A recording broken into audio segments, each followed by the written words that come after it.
Go ahead. Welcome to the what are we called? The Poor Reich Show. The Poor Reich Show. Da da da da da da. Poor. All right. Thanks for joining in on that one. Well, I was expecting it this time. Oh, real quick, my sister I did not tell my sisters until we started the recording. But Wags was upset that we had not mentioned his name. Oh no! Because we kept mentioning Dark Alchemy, and he's like, "They don't even say my name. I don't think I want to listen anymore." I was like, "No."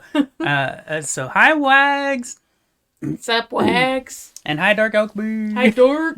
And I told him, I said, well, Dark Alchemy was the reason that I even started, or even he was pushing me for so long. Yeah, I mean, you told me that only Dark would listen to it, and yeah, that's my fault. Yeah. And you didn't say that Wags would listen to it, so that's why I had a feeling he might, but I was not sure. And I don't get any feedback ever until somebody's like, "You didn't say my name. I hate you." And I'm like, all right, well, now I have feedback, so now. Wags is the one that I drew with the cat on the head, right? Yes, okay. Yes. Yeah, if he ever wanted to start a YouTube channel, he could just call it Cat on Head and then use that as his logo. Cat on Head. Yeah, but you said you didn't like it that much, so maybe not. Oh, yeah, that's right. Do you remember that, Wags? Do you remember saying you did not like the amazing artwork that my sister did of you? I don't blame you. It's not my, like... Oh, shut up. It's one of the reasons I only did 2 is because I didn't particularly... I liked it as an idea, but I didn't really like the execution that much. She would do it better next time, I'm assuming. Yeah, I mean, I had more sketches that I did, like, by hand. I just never, like, digitally arted them. Yeah. So since I never finished them, maybe I'll scan them. I thought they were amazing. And give them to you so you can send them to your friends. But I think with the rest of the pictures, I would probably just do a different style. Yeah, I gotcha. And so that was you guys as a germ drop, which I thought was amazing. Yeah, I mean, it was... Yeah, I mean, it was a cute idea. I just didn't really like how they came out. Well, and just real quick, because we do have a couple of topics we're going into, but while she's saying that, as an artist, and I used to be the same way, but she will never like her own work. So. That's not true. Yes, I like. It is. So the thing is, I don't consider myself like a traditional artist. Like I don't, like I think I'm a writer, even though I very rarely write. So when I draw something, I'm usually pretty pleased with it because I'm not expecting it to be good. That's funny. So I'm usually, and all her stuff is amazing. Pleasantly surprised. It's very rare for me to be like, I'm not happy. And maybe it was just that I just didn't have enough fun with that style. So I think I'd be experimenting. But then I also wouldn't want people to expect the same thing I did with the other portraits. And then I'd probably just do the first 2 portraits over. Just because I felt bad that I didn't like them that much. Anyway, but that's why it's been like a year since I got the pictures from them. I still haven't finished that project. Yeah. Anyway. And she also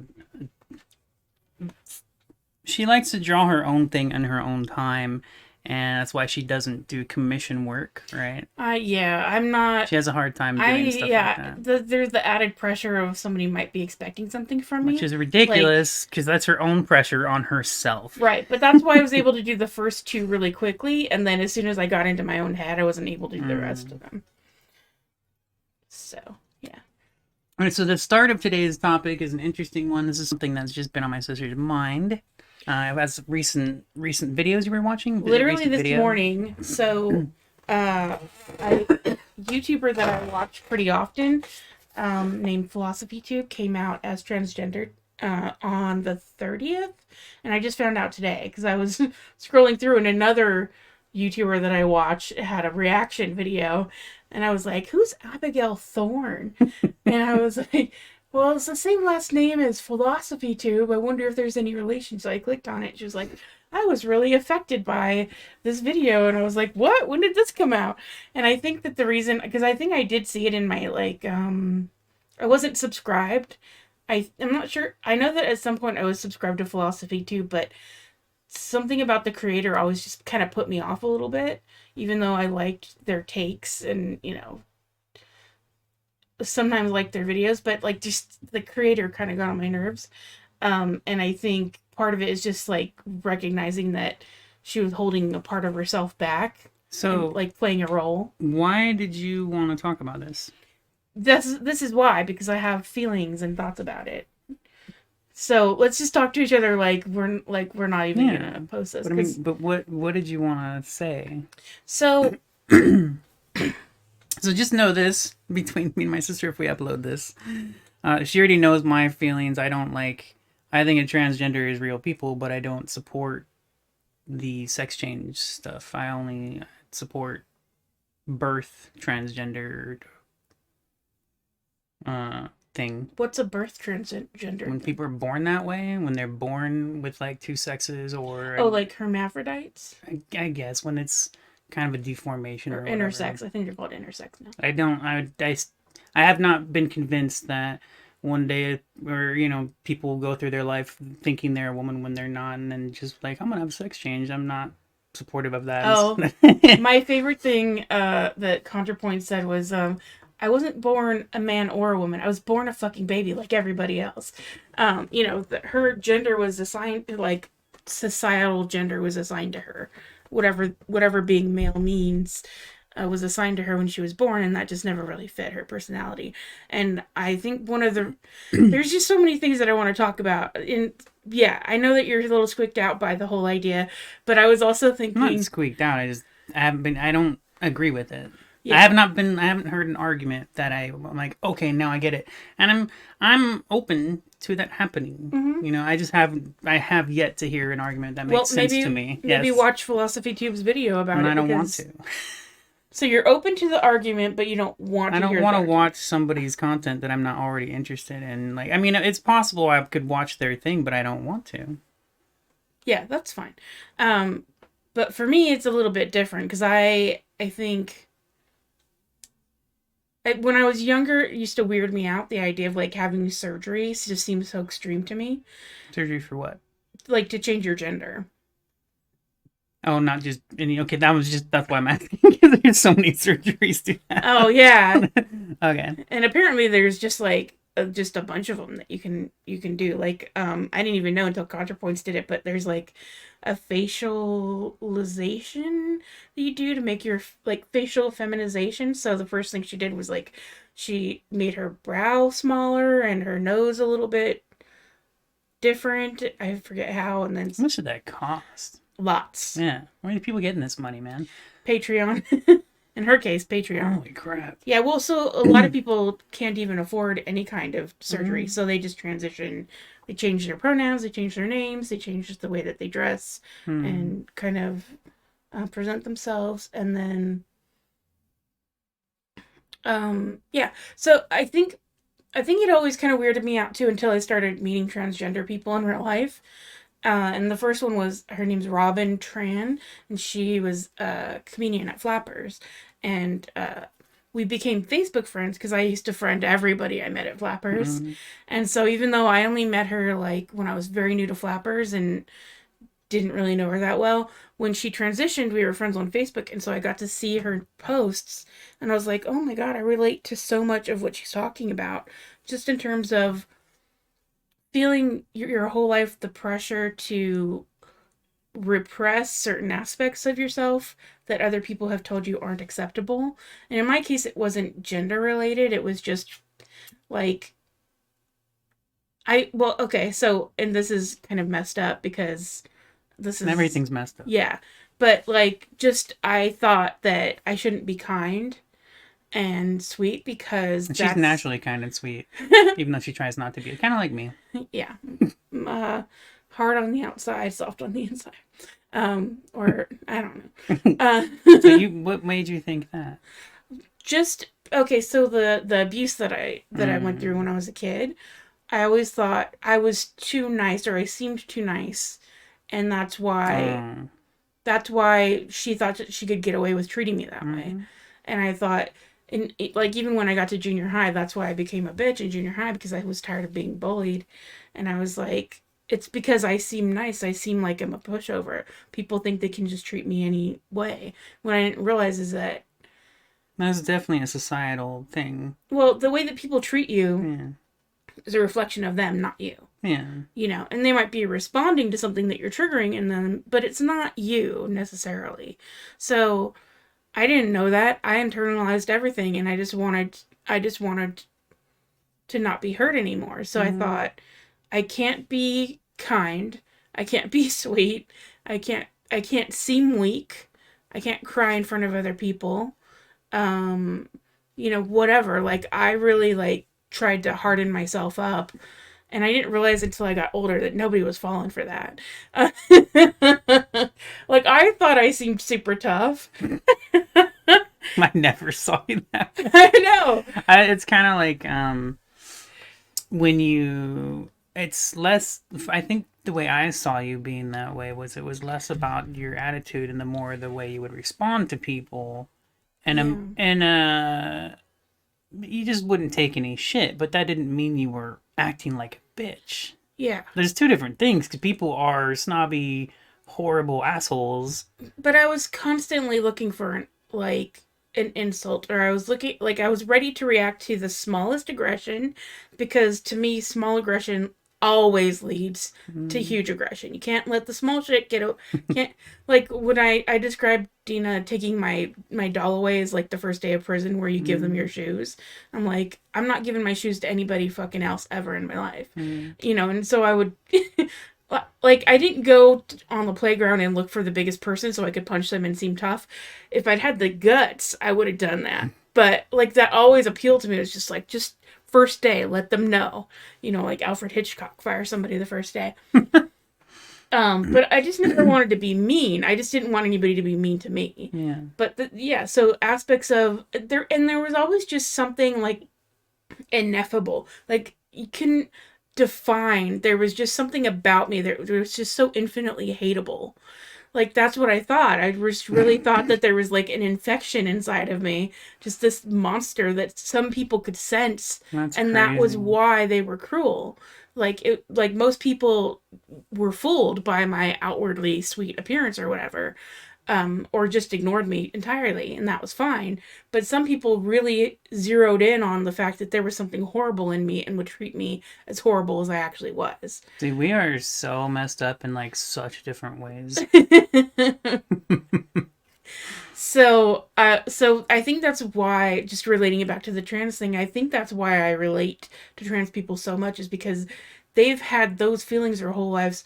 The difference is that to them it's specifically about the thing that I had to repress, the thing that wasn't acceptable about me was the way that I really felt about the way that I was presented to the world and the way that I had to be in the world.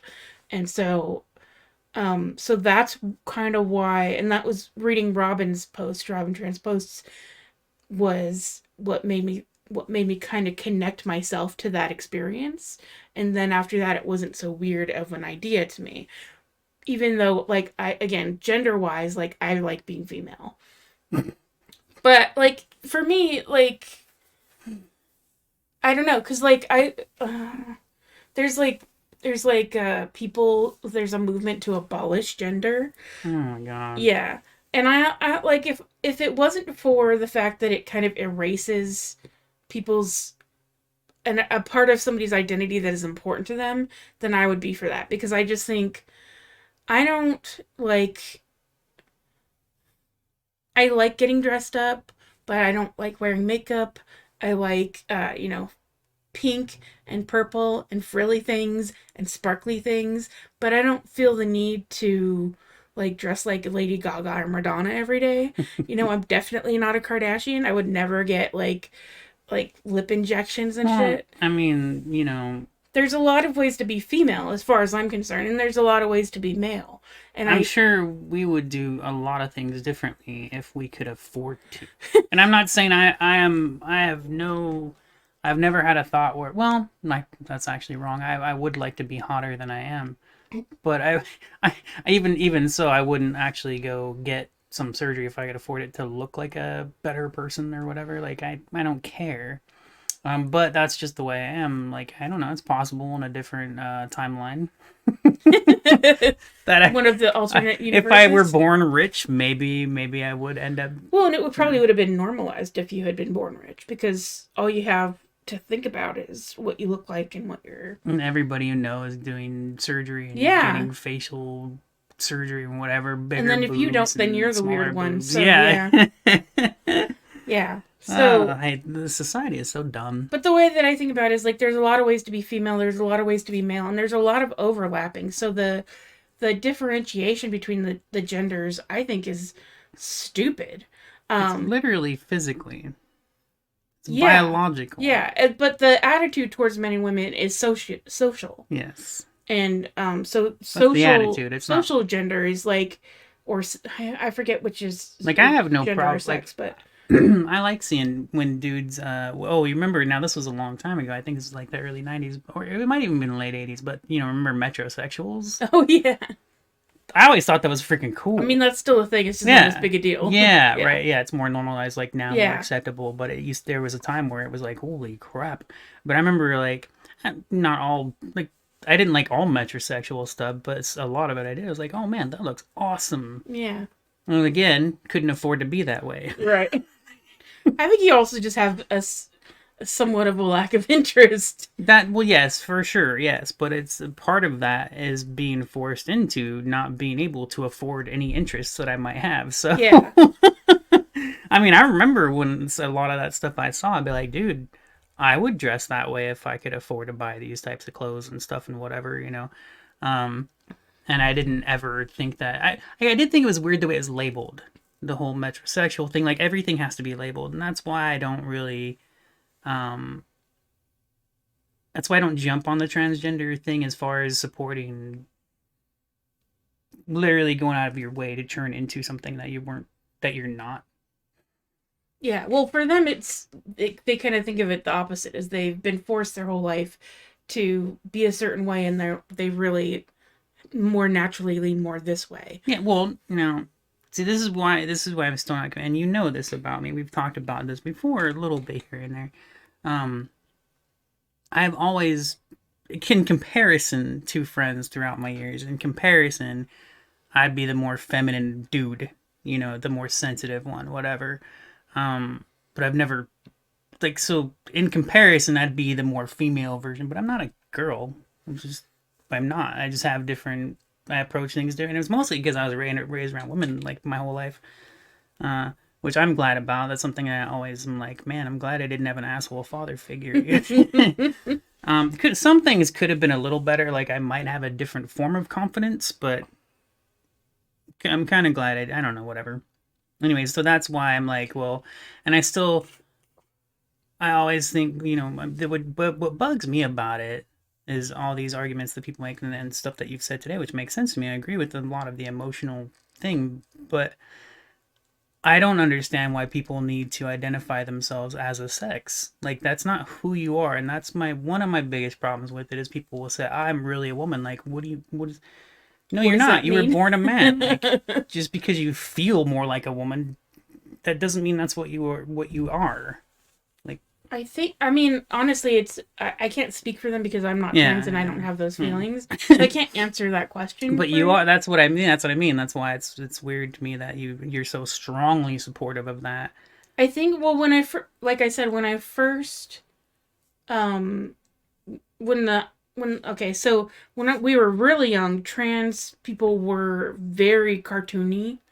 Like they were in movies, they were either villains or just stupid or weird or crazy. Flamboyant, like really out there. Yeah, but like it Like just, the Rocky Horror Picture Show kind of a yeah. thing.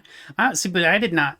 Now I remember back then, I did not know that it was transgender. I always thought of it as cross dressing because that's I think in Frankenfurter's what it was case, called. because he calls himself a transsexual, so that means that I guess she is female, but she doesn't. Doesn't she have facial hair in that movie? I don't know. Like Tim Curry is not trying to seem female. She's like, he, in that role, he's just dressing in women's clothes, Mm-hmm. but he calls I didn't mean himself specifically that, just trans. that movie, but I Yeah. mean, even since who was it a president or it was, I forget who, but there was somebody in government a long time ago, 50s or 60s, that was a cross dresser. Oh, they just said that. Oh, really? Really? Yeah. Because there's so many stories surrounding that, and then even like art clothing that they had on display and shit. Was it Hoover? I think it was something I think Hoover, it was right? Hoover. Yeah, J. Edgar Hoover. Yeah. Well, that was actually something that was said about him to discredit him. Mm, It was something that his detractors used to say. I okay. don't know if it's true or not. Yeah. Mhm. I just know that that was either it was true and it was let out by his detractors to discredit him, Mm. or it was just made up entirely to discredit him. So for me, I'm all for the whole cross-dressing thing. I remember when I was younger, I used to be really against it because it was gross to me. Mm-hmm. I don't know why. They probably just societal, peer pressure-ish thing. But again, like when I got older and I started seeing the metrosexuals, I was like, holy shit, that's awesome. Yeah. But it reminds me of the Mick, the TV show The Mick, Uh huh. the little boy when the Mick, she let him dress up in a dress, and then they had that whole little identifying as episode or whatever, which I hated. I thought it was terrible. Um, I thought they tried to do something on it, but it was kind of, it felt forced. It was one of those where it felt Mm-hmm. forced. Like I could understand the point, but it just was. It's kind of like those shows we've talked about this too. Is A when very special episode. well, no, not just that, but the other ones where they're these forced gay couples and they're not natural gay couples.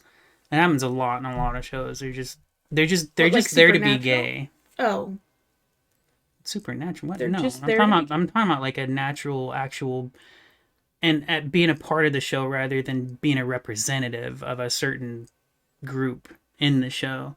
It's much different. We talked about this before when we were watching that show, The Schmitz, was it, or the Schitt's Creek? Schitt's Creek. Oh yeah. Well, that was a beautiful relationship. Uh Like huh. that was so natural, and of course it's because it grew over Yeah. time. But so many shows they just throw a gay couple in there and they're like, "We're gay," like I. We are here so that you don't seem homophobic. Yeah, so that's a lot of shows do that. Not all of them, but I mean, a lot do. A lot, it's just there, and it's not real. Okay. I don't think. I mean, I don't remember ever talking to you about that before. We talked about it when I was telling you like when I watched Schitt's Creek because this was a while Uh back. huh. No, I Um, remember you saying that you liked Schitt's Creek because it seemed natural, but I don't remember you like going into that detail about a lot of shows like I just kind did. of forcing gay couples into them. That's why I loved the Schitt's Creek so much. Not just the show, but that whole part in it. That's why I loved Mm-hmm. it so much because it was literally the only time I've ever seen a gay couple be so natural. What about Modern Family? That one's slapstick. I Well, don't I don't find anything natural about their relationship. really? Yeah. I could Well, just be because I'm not used to, I but probably it's stopped watching it because the whole show just seems a little bit like wait, silly. yeah. The first I think couple. It's I really mean, good, but I it is liked the first silly. season, but like after a while, you'd think that these people would kind of get to know each other better, but they just all or grow or whatever. I don't know. I'm They like I said, do, but I it stopped takes a watching while. in like season three. It's So it's funny that you say that because they do grow, but the show itself is still silly. Yeah, I don't know. It's yeah, an interesting one. No, I mean, and I love those dudes. Like I love their yeah. characters. I just don't. I never felt like it was like this natural I like relationship. Cam. I don't necessarily like the redhead that much. Just his character is so uptight and like judgmental, and it's hard to like him. But Cam is a sweetheart. I It's fucking love Cam. it's fun. Actually, now that you say, I sort of feel the same, but I like the reason I like Cam is or not. What's his name? Cam, the bigger one. No, his hubby, I don't remember his right? name. Mitch, is it? No, not Mitch. Anyways, um, I liked that he was so different. Uh, for the contrast. Yeah. Well, yeah. In terms of the stereotype, he like Cam definitely fits the stereotype better, but he's also more likable. But I would also say that like the sister is very similar to. I think his name is Mitch. No, Mitch is the main dad. I think. Is he? I think I don't know. Okay, It's been a while since I've so seen the it red-haired too. brother, but the sister Claire, like they have very similar personalities, and I find it hard to like both of them. But like Claire's husband, I really like, and then the redhead's husband, I really like. So, Mhm. um, and nothing against redhead. I'm just identifying him because I can't remember his name. Yeah, we can't remember. Right? I like. I think.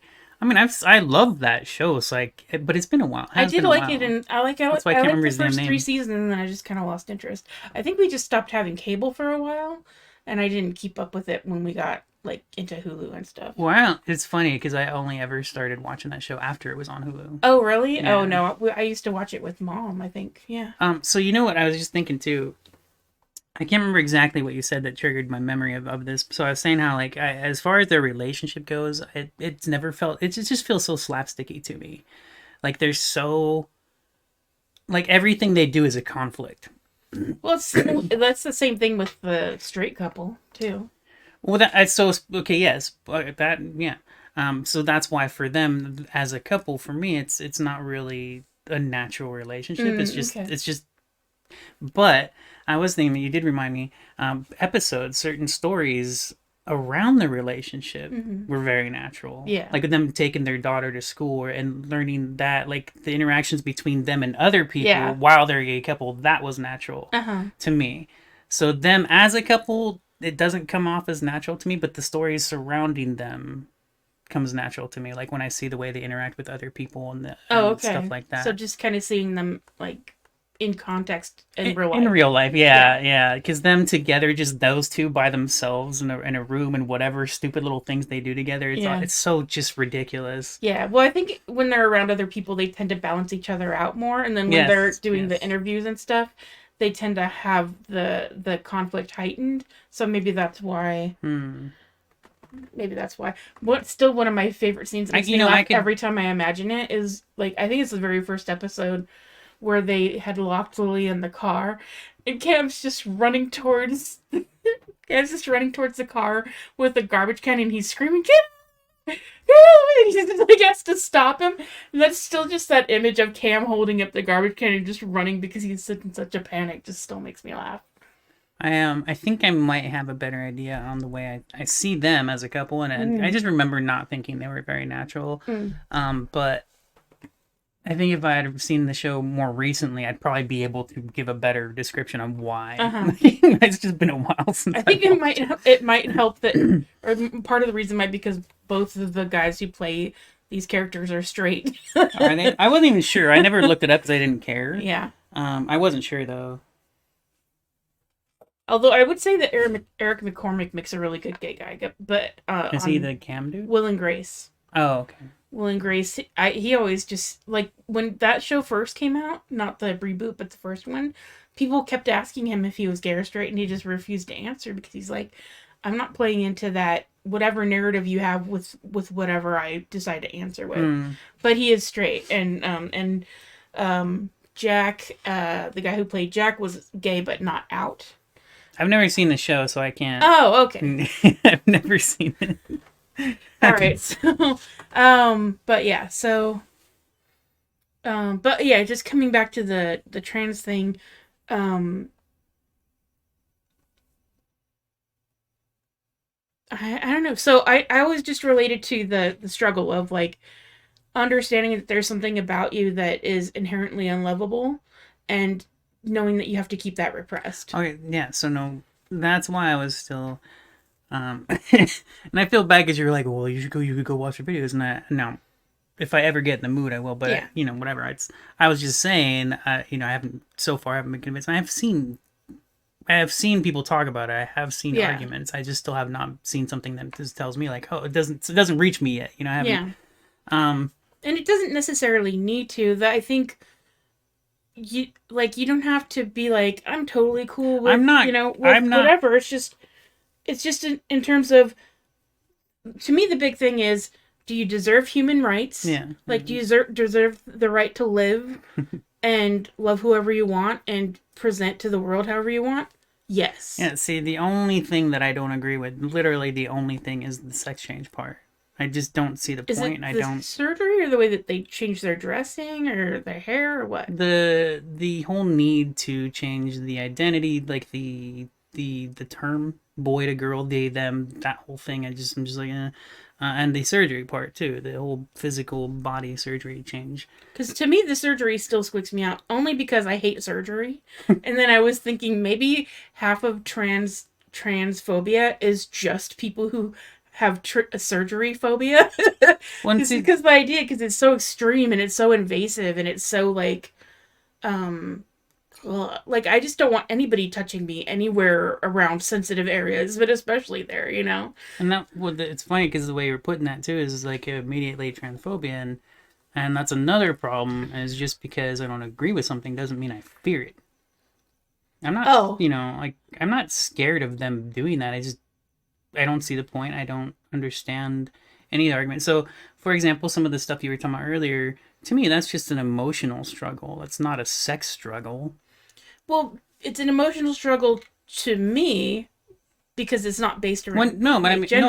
I'm the way you describe it. That's exactly how I see it too. It's not a gender thing. It's an emotional thing. It's mental. It's not. Yeah. Well, the thing is, okay, so there's this thing called dysphoria, which is basically like when you look in the mirror or you think about how people see you, it doesn't match up with how, You see yourself. yeah. And it, and some people, like, I don't, like, I have dysphoria, but not, it's more like fat dysphoria rather than Or being gender kind dysphoria. and thinking somebody thinks you're evil because you're too kind or That too, something. but also like one of the things that Dina used to say to me was that I was like fat, ugly, stupid, Mm. and an intruder. And so whenever I feel weird in a social situation, those are the words that come up for me. And so since one of them is fat, a lot of times when I'm in a uncomfortable social situation, I'll just feel too big for the room Hmm. or too big for the space that I'm taking up. And so but when I think about myself, I don't think about myself as a large person, even though I know that's what other people are seeing. Hmm. That's one of the reasons it just bugs me when people are like, "You've lost weight." I'm like, "No. Wait, I mean that's the point. Now, as funny as that, because Do I need to lose weight? What?" it's, I think that's just one of those. It's interesting. It's so weird because like I do recognize that it's always intended to be a compliment. Yeah. And usually if somebody notices you gain weight, it's not always meant to be an insult. Not always. No. Oh no. Like you've lost weight is always supposed to be a compliment. And then if they say you've gained weight, it's not always an insult though. No, Isn't it's that like weird? if you're like a wrestler and you're trying to gain weight Yeah, for right. whatever, Yeah. like But or even if you're even if you're like not if though, you're like you beefed some up or people would just whatever. it's an observation. Yeah, it's so weird. I don't know. I just don't want anybody commenting on my body ever. Like it's so That's uncomfortable. just not realistic. I know. But but, oh, dysphoria. So but I don't have dysphoria enough that I would ever like feel the need to diet or have like liposuction or That's kind of cool you though, know. because I mean, the one of the things that I learned this a long time. It was the first time when I stopped eating meat. You remember? Yeah. It was because I truly wanted to. Yeah. And that was where and I get there's this withdrawal thing Mhm. with drugs and all that kind of stuff. But I mean, that was the first time I was like, you know what? If smokers really wanted to quit, they would. Like, if Mm. you really truly want to, and not just know that you should, Mhm. because these are two different things. Like, knowing you should quit doesn't mean you really want to. Like, you have to really want something. Um, I don't know. I think so for me like any kind of addiction like smoking or drugs or anything is about coping. It's a coping mechanism. And so if your coping mechanism is smoking or drinking or doing drugs, then you're going to keep doing that when you get super high stress levels. Mm. Like when your stress levels are lower, you can resist the temptation. But when your stress levels are super high, you immediately want to go to the thing you know is going to work immediately. It's funny because like I was just thinking about this too. This just happened the other day. It was either yesterday or the day before, and I didn't realize this, and I finally recognized this the other day because I do like to get buzzed, right, with Mm-hmm. alcohol. I do like to be high. I love it. But the most recent thing I noticed, specifically to the beer, as long as I'm drinking a beer, I have this small relief, Mm, and it's freaking weird. yeah. I think what really happened though, I think what it came down to is just last year, and now this year and everything, that how much worse everything has been. Yeah. Um, because we've talked about this before too. It's always been horrible and crappy and whatever, but Mm-hmm. it's never been this bad. Like, it's never been this bad. It's insane. Um, so I never felt relief just drinking a beer before. I never ever, like, I Yeah. knew I was like, I'm gonna get buzzed. I want to get buzzed. It was Now more I'm about like bringing yourself up, and now it's about getting yourself up to normal. That's an interesting. I like the way you put that. It makes sense. It's not how I would describe it, but Yeah. it makes sense. Like I understand that. Yeah, because I wouldn't know how to word it, so we'll go with that. Yeah, I wouldn't know because, like, that's why we have these two different mental things, and that's why oftentimes I come to you to make sense of things because Yeah. I don't know how to put it. I'm just like, how do I explain this? You know? Yeah. Because I think like social drinking is like, I'm gonna like let my inhibitions go and I'm just gonna have as much fun as possible. And then like private drinking is more about, I feel like crap and I don't want to feel like this and I want to stop these thoughts and I just need to be okay right now. And getting high is much quicker and easier. Can't afford that though. Can afford beer. Yeah. But anyway, like so in terms of dysphoria, I do have dysphoria about my body, but not enough to like get a surgery or like Well, that's different. Now, the start one thing that you changing what I said that look made like. sense to me was the diet thing because you couldn't afford surgery if you, even if you wanted to. Yeah, but I wouldn't save up. I like Yeah. if I really wanted it, I could figure out a way to do it. You know, Yeah. like that's what people do, Yeah. whether they can afford it or not. Like you figure it out. You know, but I could exercise, I could diet, I Mhm. could change the thing about myself that I don't like. But what I also recognize is that the thing that I don't like about myself, or at least what other people can see, is not the thing that I actually don't like, and it's not really like the real problem. Like it's something that I focus on when I'm stressed, but it's not being fat is not the actual problem for me. Feeling like I'm too big or I'm not really wanted or there's something innately unlovable about me is the problem. And I recognize that and I think that's why I don't feel like it pressing me to lose weight. Mhm. Um the times when I wanted to lose weight the most is when I've been rejected by either like romantically or otherwise. That's when I'm like I need to get smaller so people stop rejecting me. But that's like we've met skinny people, that's not what happens. Everybody gets rejected. I've met some of the most beautiful people I've ever met in my life, and they can't get a decent partner. Yeah. And I'm just like, who's dumping you? How stupid are they? You know, like, why? Why?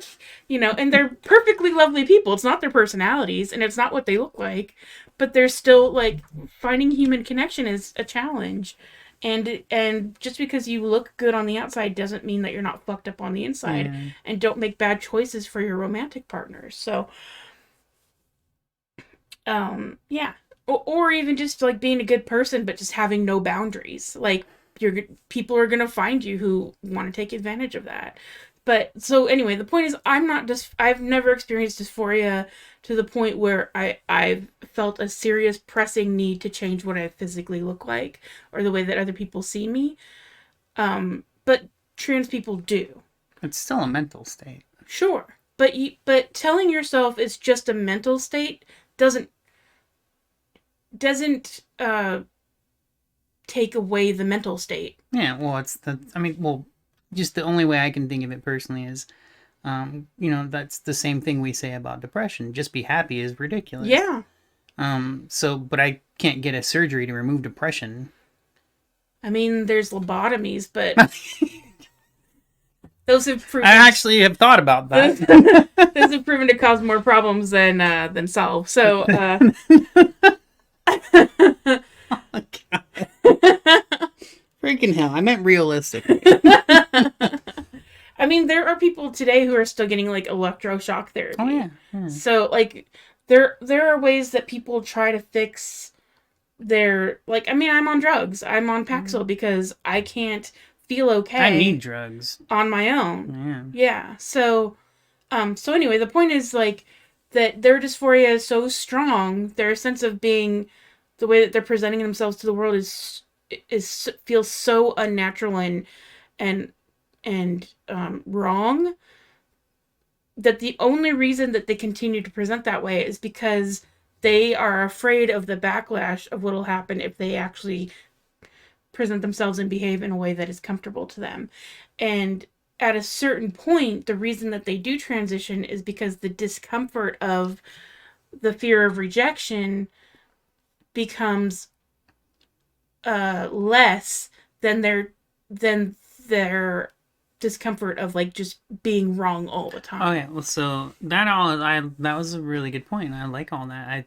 I still I don't understand why the solution is to change your sex.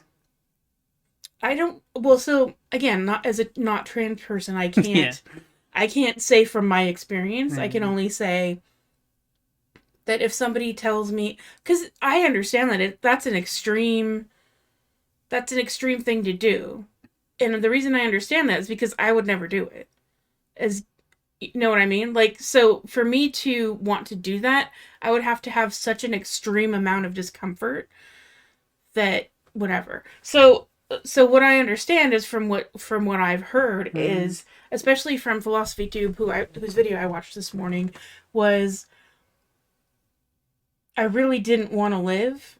I'm paraphrasing, but she said I really didn't want to live, but I knew that even if I die like relatively soon, I would regret not every single day that I live that I didn't transition.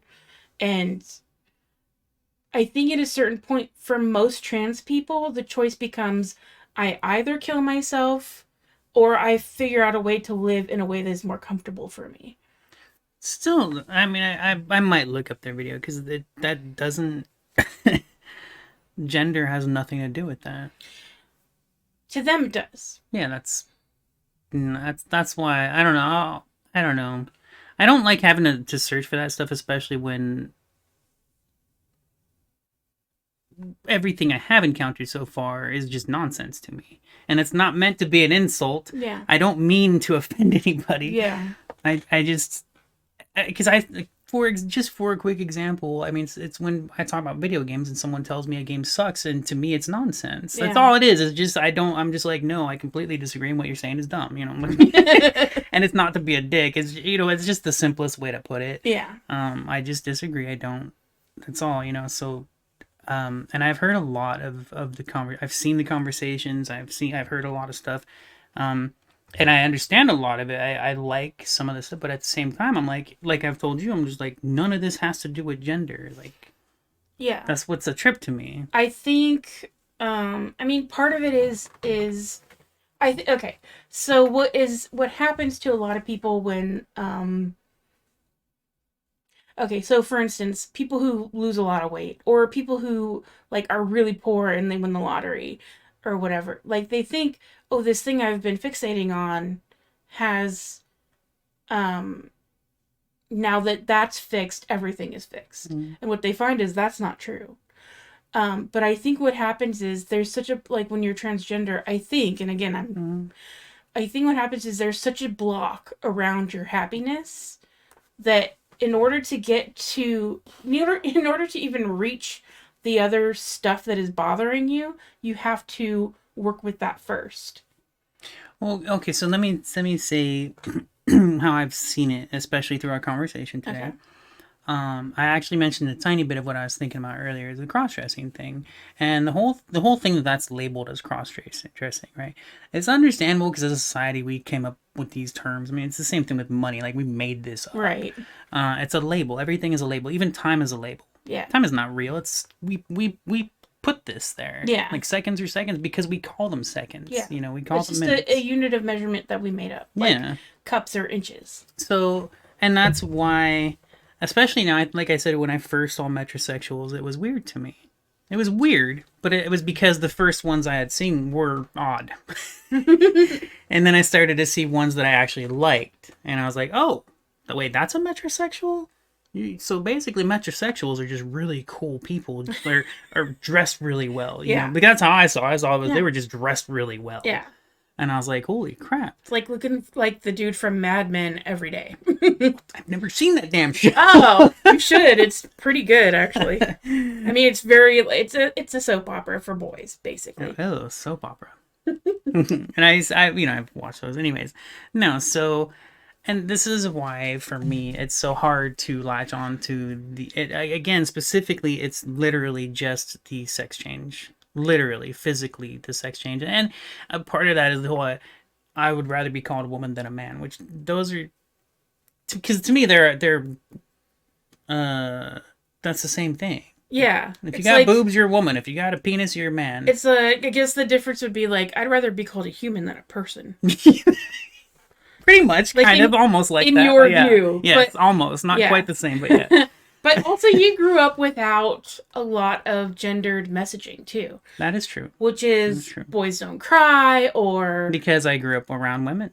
Yeah. well, and not only that, but mom wasn't gendered. Like mom didn't say to me because you're a girl aside from like We had the color thing, but that was just, color thing. like the blue, pink, whatever. Oh right. But when we decided we liked the color, like once mom knew I liked pink, I got lots of pink stuff. Yeah. Like she didn't be like, "Oh no, you can't like pink because you're a boy." Yeah. She was like, "Oh, you like pink? Okay, here you go." And like you always got like the toy trucks and the whatever, and I got Yeah. the Barbies. the Barbies and the teacups and Yeah.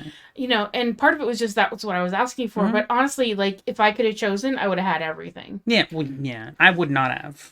I was not interested in. Although I remember having a little bit of fun with Barbie, Barbie, very little bit, but I still wouldn't have gone out of my way to get Barbie. You know what I right? mean? And I Like, wouldn't have gone out of my way to have a bunch of Hot Wheels, but I would have wanted some. You know, like some of them are cool. Like remember the one that you like crash and then like the lid flips over and it looks like the car crash. Yeah, It's those fucking were cool. It awesome. would get destructed. Yeah. So, well, I mean, for me, like on that level, um, barely being able to touch your Barbies and play with your Barbies for the very brief amount of time I did, that was enough for me. Yeah. So we had that to share. Yeah. But yeah, no, I never. But no, it was like I said, as soon as mom knew I liked pink, she started giving me more pink things. Not everything turned to pink, but she knew that was one of my favorite colors. So, there is that. That is very true what you said. Like where I wasn't like you have to be a boy kind of a thing. But Yeah. again, that's.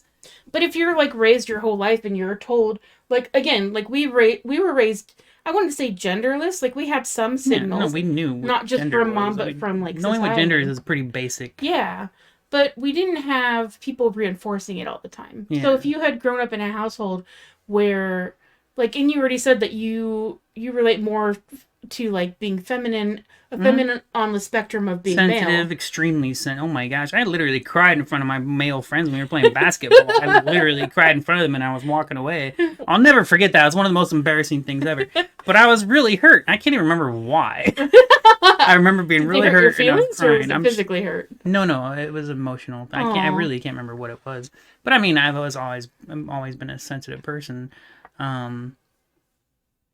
And we talked about that before too. I don't mind being sensitive. Yeah, but the thing is, and it's interesting. I just started watching an interview with Will Smith earlier, but it was a little too intense for me, just for the mood that I was in at the moment.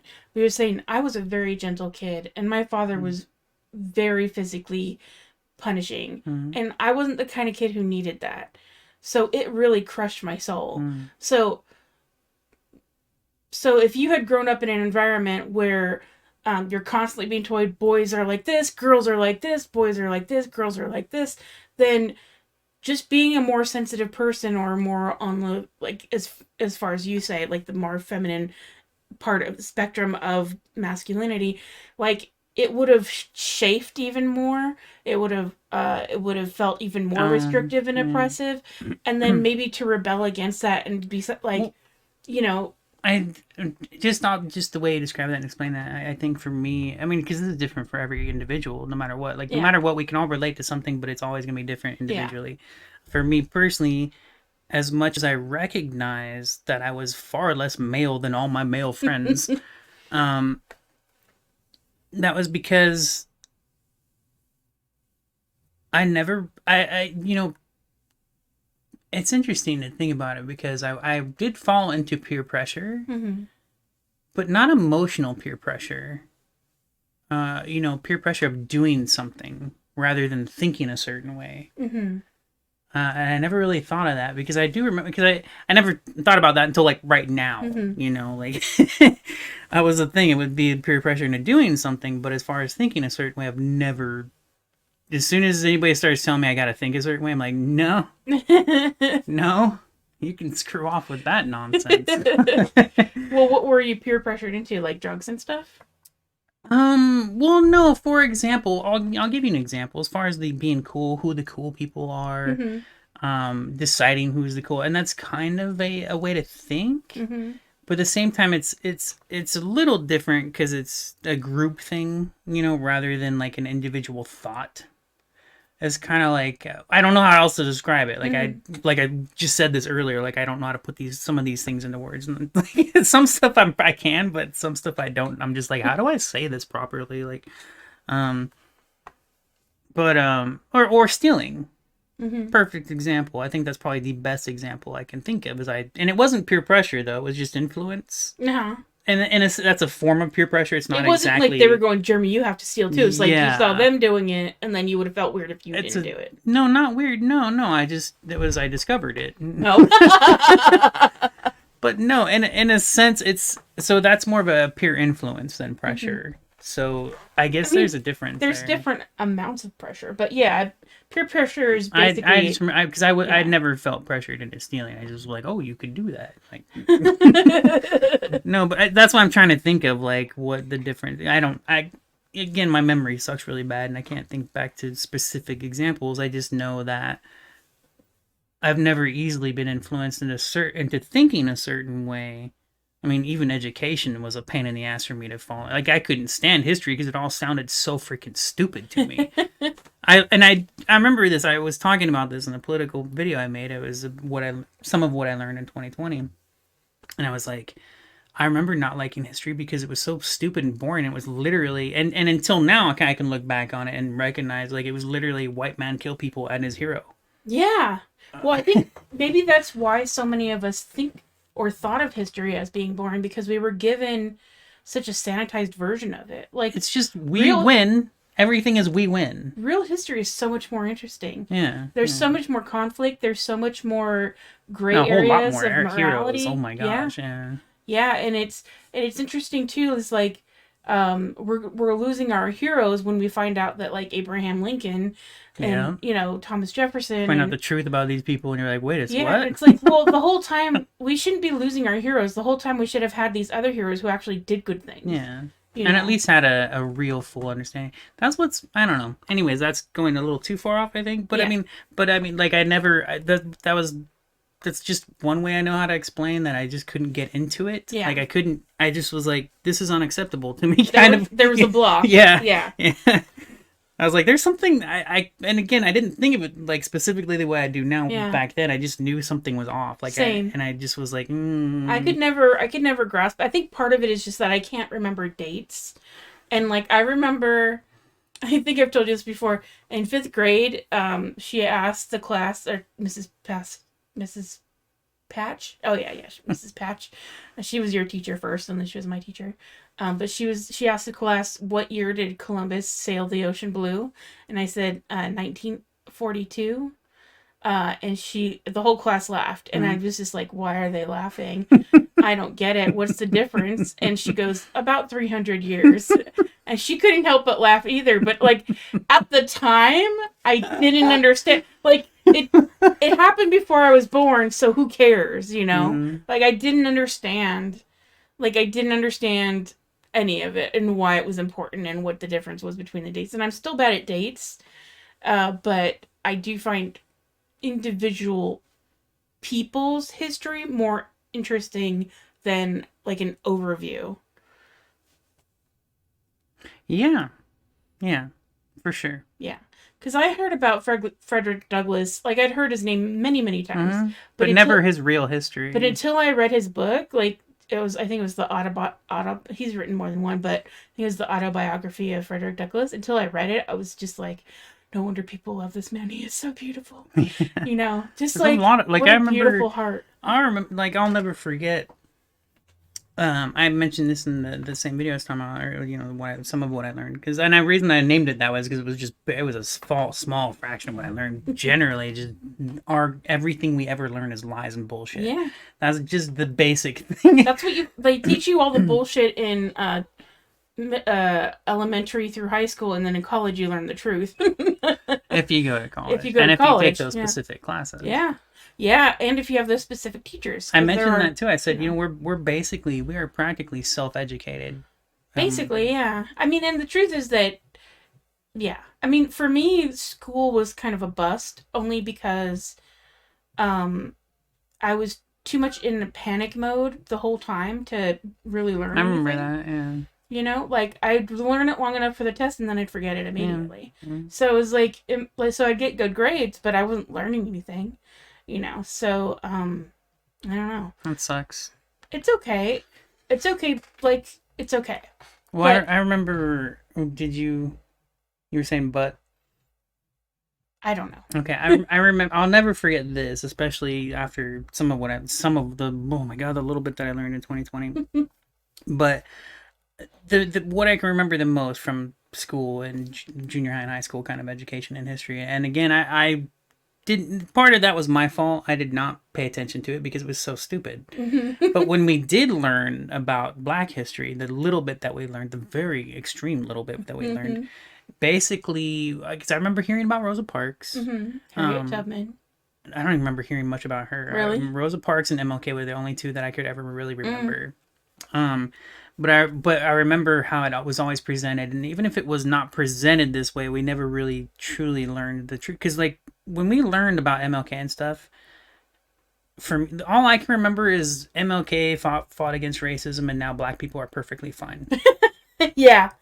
Well, and the other thing that we learned about Rosa Parks was that she just was so tired. She wasn't trying to rebel against anything. Yeah. She was just so tired she couldn't. She's like, screw this, I'm done. She was like, I can't get up and go. I'm just so tired from working all day. Yeah.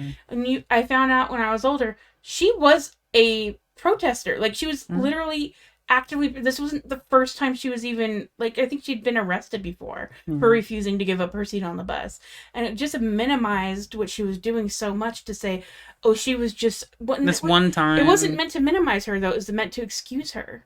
It's like, I'm not trying to cause trouble. I literally just am too tired. And you're supposed to empathize with that, but you can't empathize with somebody getting in trouble on purpose to make a point. Isn't that crazy? Yeah. Yeah. So. So the other part of that too is besides basically what I was taught. Basically, I'm sure they might have tried to give other messages, but everything was just so much bullcrap. On top of that, MLK was the hero for the Black people, and Malcolm X was the enemy. Oh, really? He was the bad guy. Yeah, they were like, "Oh, Martin Luther King was so peaceful and this great hero," and then Malcolm X was the one that wanted to kill everybody, kind of. I was so pissed because I had seen previous stuff, glimpses. Yeah. You know, I never really got into it, and it's not like this stuff that hasn't been available for a long time. I even talked about this in my video. I was like, I've never been interested in history. Like I just generally like I don't care. But I think part of that was just because I learned all the wrong kinds of history, and if I had seen history that was far more interesting and even related to what we live now. Yeah. Because that's the fact. Like, we're still living in those times. It's crazy.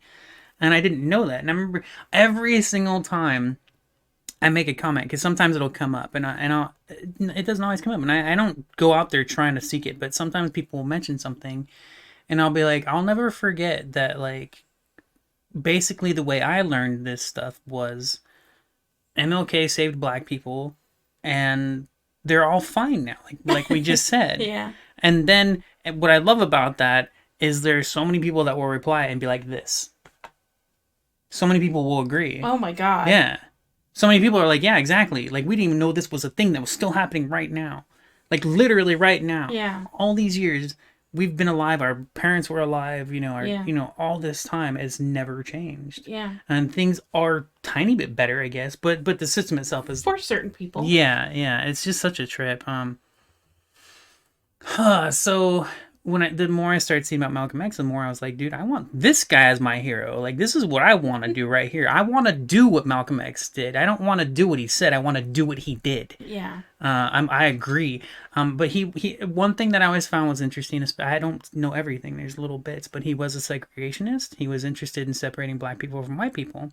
Oh. Because the white people were treating them so bad. Like, he was like, we need to get the hell away from you damn people. That was why, right? So that part I can understand. But you don't want segregation, do you? Oh, no. No. Especially after seeing what happens with segregation. They literally bombed those people. They literally, the Klan and American government came into their towns and wiped them out. Slaughtered them. Kind of like us being mixed together is the only thing that protects them at all. Huh? Like the fact that that there are white people in poor neighborhoods and that there are, Ugh, you God, what a know, trip, dude. It's so horrible. Because even that doesn't change the fact that if they come into the poor neighborhoods, they will definitely pull the black people out. yeah, but they're targeting specific people as opposed to just trying to blow up the whole thing. Yeah. So, I mean, I guess there's some level of protection just in terms of It might as well not it's exist. It's just definitely like it's a Trump Biden difference.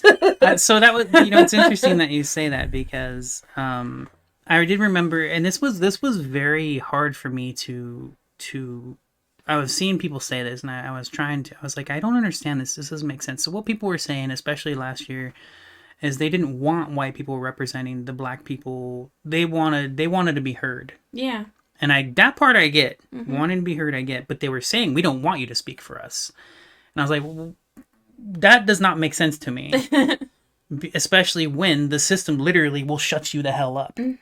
So you need white people to speak for you, right? So I was having very mixed feelings like that. I was a little confused. And I think I understand the uplifting the voices part.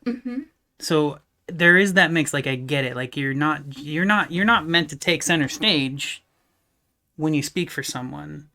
So it's very weird. Yeah. It's not like I am now the white savior of all the people of color. and I think the reason I can understand when black people will complain about that is because that's white people will get that way. I've seen it. Some of them think I'm the hero of black people. Yeah, like, there's an SNL skit where Seth Meyers is the white hero. I haven't. Man, now I got to see that. Oh my god, it's so funny. It's like basically making fun of like Green Book and all those like I don't know white what savior Green Book movies. is. Oh, okay. But basically, like, there's this one part of the skit, and the whole skit is funny, but there's one part where he goes up to a whites only bathroom, and he, like, climbs up, and he crosses out whites only, and then he adds, and my friend, whatever her name is. Oh my gosh, it's so dude. funny. It's just like, and then all these people are, like, looking around, like, you completely missed the point. And my friend.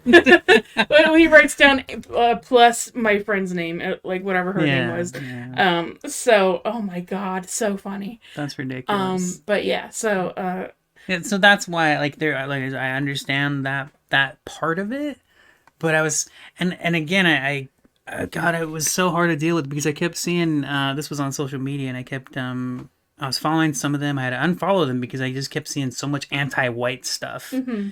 I was like, you realize you're doing the same shit, right? But I can't blame them. That's what's a pain in the ass, because I'm like, I understand black people hating white people, like, but it's still prejudice, it's still like a racism thing. Yeah. And I'm just like, oh, damn it, you had me for a second, and then you had to be like, fuck white people, So, and like I said, I get it. Like hashtag I do. Not all white people. I get it. I mean, well, it's kind of the same thing as not all cops are bad, and which I also agree with, But I like, so it's just a bad argument, like. Well, it's sort of like okay, so I went to like a feminist thing, and then we were talking about like the patriarchy and how men are and how women are and how men treat women, and we were talking obviously about the bad stuff. Yeah. And there was one dude there, and he goes, I try really hard not to be like that. And we were like, we didn't mean you. You're here, you're part of the conversation. Yeah. You're trying to be a good dude. Yeah. Like, we can tell the difference. When we say men, we don't mean you, even though we know that you're a man. And that actually comes down, it's interesting too, because you just reminded me of the whole Black Lives Matter versus All Lives Matter. Yeah. That's the same point. All Lives Matter, in a sense. Yeah. All Lives Matter means Black Lives Matter. Or Black Lives Matter means All Lives Matter. But All Lives Matter doesn't mean Black Lives Matter. Yes, exactly. Yeah. Yes. And I remember, well, I'm not in the mood to get into that right now, but I remember, I had to first discover that as well. Because years ago, I think it was the 90s, I first heard All Lives Matter, and I was like, well, no, I heard of Black Lives Matter, and I thought the same thing. I didn't argue it, though. Like, I did not go out of my way to be like, fuck Black Lives, because people do that. They're like, fuck Black Lives Matter, all lives matter. And it's just like, you idiot. You stupid idiot. Way to miss the point. I always thought it was odd. But at the time, this was at a time when I didn't realize that racism, I knew racism existed in the world, but I didn't know it was still systematic. Yeah. I didn't know it was still like literally the world killing black people and minorities and bombing other countries. And Yeah. I remember, well, and that goes in a whole other thing too, like, hearing about war and stuff, and I never understood that. That's never made sense to me either. Nope. Anytime we would hear about, like, us bombing another country, the excuse was terrorists. Yeah. Or in the case of the Vietnam War, we were rescuing people from communism. Isn't that the stupidest thing ever? Oh, man, I hate this world so much. So to get back to the trans conversation. So what specifically stood out so much to you, though, that you wanted to talk about it? Thank you, because that's the point I was going to get to, because I just wanted to talk generally about the trans thing and then specifically about... Okay, because I was really curious, because you were like, there's something I really... And we haven't talked about that. Yeah. So the thing is, like, I don't like all trans people, because they're people. They're people, and some of them I like, some and people some are of them assholes. I don't. Yeah, no, that makes sense. And Like, it's funny that you have to say that. Like, I don't like all trans people. I mean, like, I don't like all black people. Like, again, it's just people. As a group, yes. People. As individuals, not necessarily. It's so stupid that we have to say these things because the world sucks so damn much. So what I found was interesting when I found out that Abigail had come out as female, Philosophy Tubes come out as female, was like, oh, I might like her better. Oh my god, that is hilarious. Because women are better, I agree. Well, I'm a very sexist against males. Partly that, but also mostly is because there was something about her that had always put me off. There was always something that, like, felt forced. They were not being natural. Authentic. Yeah. Not being authentic. Because they had that pressure, like you were talking about earlier, where they felt they had to be present themselves differently or whatever, right? Yeah.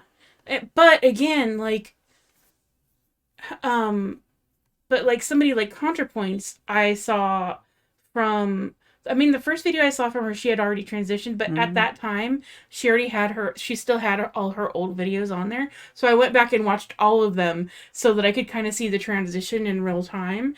And I liked her in every iteration of how she presented They were herself. who they were. Yes.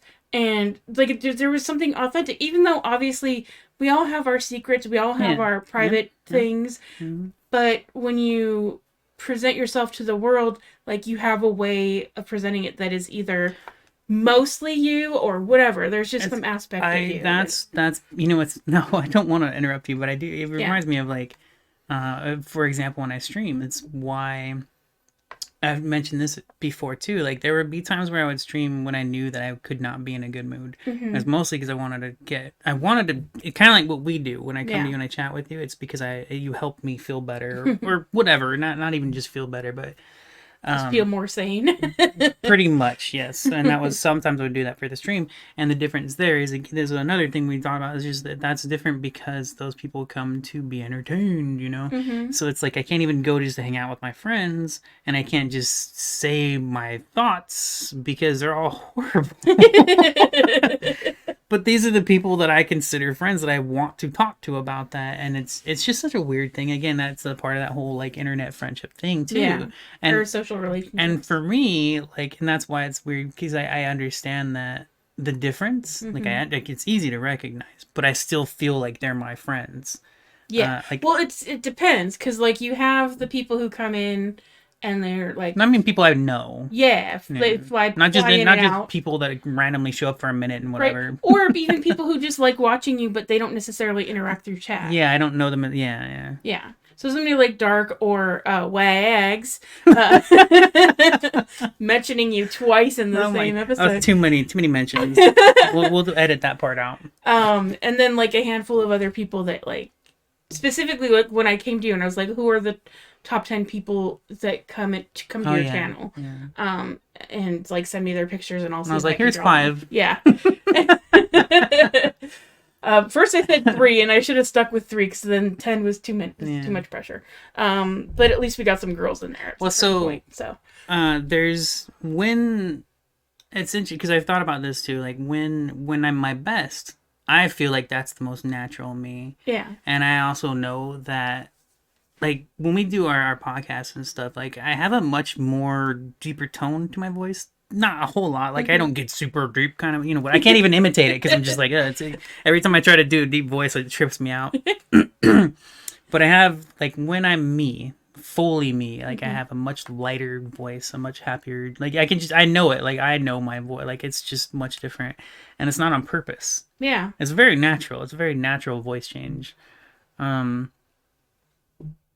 So it's, that's what I always thought was interesting, because, like, and in a sense, that's a persona. Yeah. In a sense. It's a persona in it's that... It's a natural persona. If you only go online when you're in that particular mood, then you're presenting a part of yourself that is the best that you can present yourself. It's a natural persona. As opposed to a full, like people a full that picture. Literally act out a entirely different character and stuff. And that's what drives me nuts. And I'm just like, ah. Yeah. So, like, Philosophy Tube, like, versus ContraPoints. ContraPoints always felt, even though ContraPoints does all kinds of characters, every word that she says just feels real. It feels like it's from the soul. And it's funny. Like, she just makes me laugh. And has from the first video that I saw from her. So there's that. And then there's Philosophy Tube, who I always liked their videos. I had been subscribed at a certain point, but I think I unsubscribed just because there's a... Like, I would subscribe sometimes and then unsubscribe other times, because sometimes I just really would like their video and I'd be like, I just need to subscribe and just know whenever they come up with a new video. And then sometimes I'd just be like, this person is just so irritating. I just can't even watch them. But it's because...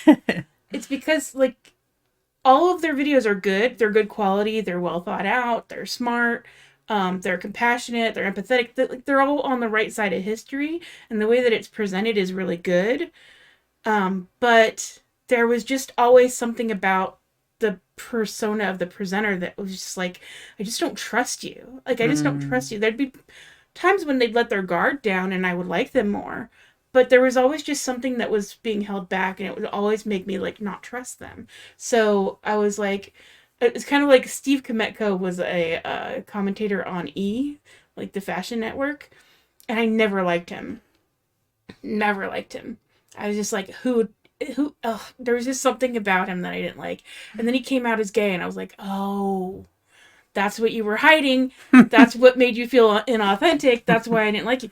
But it's not like other people haven't come out of the closet that I didn't like the whole time. Yeah. It's just, I think there are certain people sometimes you can recognize who deception. feel like if they have to hide that part of themselves, they have to hide all of the good parts of themselves, at least a little bit, to protect themselves. And, like, somebody like ContraPoints just never, like, they only had to hide that one part of themselves. And they never had to, like, hide the other good parts of themselves. So, yeah. And then there's, like I said, I watch a lot of trans people on YouTube because I get to see their perspectives. And some of them, like, Cat Black, I really like her personality. But I just think that the way that she presents her stuff is a little sloppy and just, repetitive, and I just, like, so I've been there. Yeah, so I'm just like, is it worth my time to click on this every time? And also, her videos are so clickbaity, like her thumbnails and titles are so clickbaity. The second I see a headline that's clickbait, I'm like, nope. It just puts me off. And then, like, when she's in the middle of the video and she's being authentic, then I'm like, I really like this. But just the other stuff, I don't know. So I like her, but I don't necessarily feel like I need to be subscribed. And then there's so I feel I like different trans creators to different degrees based on, like, how I relate to them and whatever. But that's why I wanted to talk about Philosophy Tube coming out, because when she came out and I realized, oh, she's trans, I was like, I felt relief. Because I had always felt kind of guilty that I didn't like the presenter of Philosophy. You're such a weirdo. Well, because what they were saying was good. The way they were presenting it was good. It was smart, like I said, and funny even. Like, just really good videos. And, like, everything was right, but there was just something that was just like, ugh. You know, that's... I think I was just talking about this in my recent gaming podcast. I was like... It took me years of attempting to watch Jim Sterling videos, and I said, like, it was so hard to start to. He became trustworthy for me, but it was so hard for me to watch his content because everything he was saying made perfect sense to me, but he was an asshole. Yeah, because that was his persona, his character, And I hated it so freaking much. And I was Yeah. just like, why is he saying, why? And I was trying to look for other people that would say the stuff he did that wasn't an asshole. Yeah, that's a big part of why the personality persona thing bugs me, man. I'm just like, I get it. It sells though. That's how you get the attention. Yeah, but I mean, different things work for different people. So like, you can have somebody who like, I feel like when you're watching it and you're like, I get that it's good, but it just feels so unnatural. Like then it's just frustrating to watch. If somebody's doing it because they know that that's what's going to make them money versus this is the best way that I've thought of to express myself. Well, I don't. Well, again, I don't. I would not put that in his thing. He might think that way. But when I'm watching content like that and I see an asshole talking to me saying things that make sense, I still don't want to watch an asshole talking to me making Yeah. sense. There's a dude who does art commentary. His name is Ethan something, and he holds up he's got like a lapel mic but on a giant knife, like Crocodile Dundee size knife, and he holds it up and he like talks into it like a microphone. And he's doing a character, and you can tell that he's doing satire, you can tell he's doing character, but I just can't listen to him. Like I'm just like it's just, to me, it's too I don't know. Like when certain people You just don't like that character. I just don't feel like it's natural to him. I feel like a different character might have worked better for him. There's this dude named Folding Ideas. That's not his real name. His name is Dan Olson. But he used to do puppets when his channel was newer, and now he just kind of just talks to the camera. But he used to do puppets, and it didn't feel unnatural for him to do puppets, and it doesn't feel unnatural for him to talk to the camera, because I think that he has figured out what works for him for the style of what kind of video he wants to do. And yeah, so I just think, like, some people are like, oh, I see you doing that, it would be too uncomfortable for me to do it the way that would be more comfortable for me, so I'm just gonna mimic you, and I'm gonna come up with a character that I can do. Well, people do that too. I mean, that's a good point. Some of them do it to bandwagon, and some of them do it because they think that's what they should do. Yeah. So that is two different kinds of ways. I'm curious, did you say everything you wanted to say as far as Yeah, I just really wanted to anytime. It was mostly because you thought it was weird that you could see something was off, even though you liked what they were saying and everything. Yeah. Like, so, and then it made sense to you, like something was being hidden. Yeah, and then even because for Philosophy Tube's video is literally, she hired an actor to play the Philosophy Tube presenter. No way. Serious. Wow. It did the guy that was hired did a great job. And then he kind of like takes a bow and disappears. Oh, it's gonna make me cry.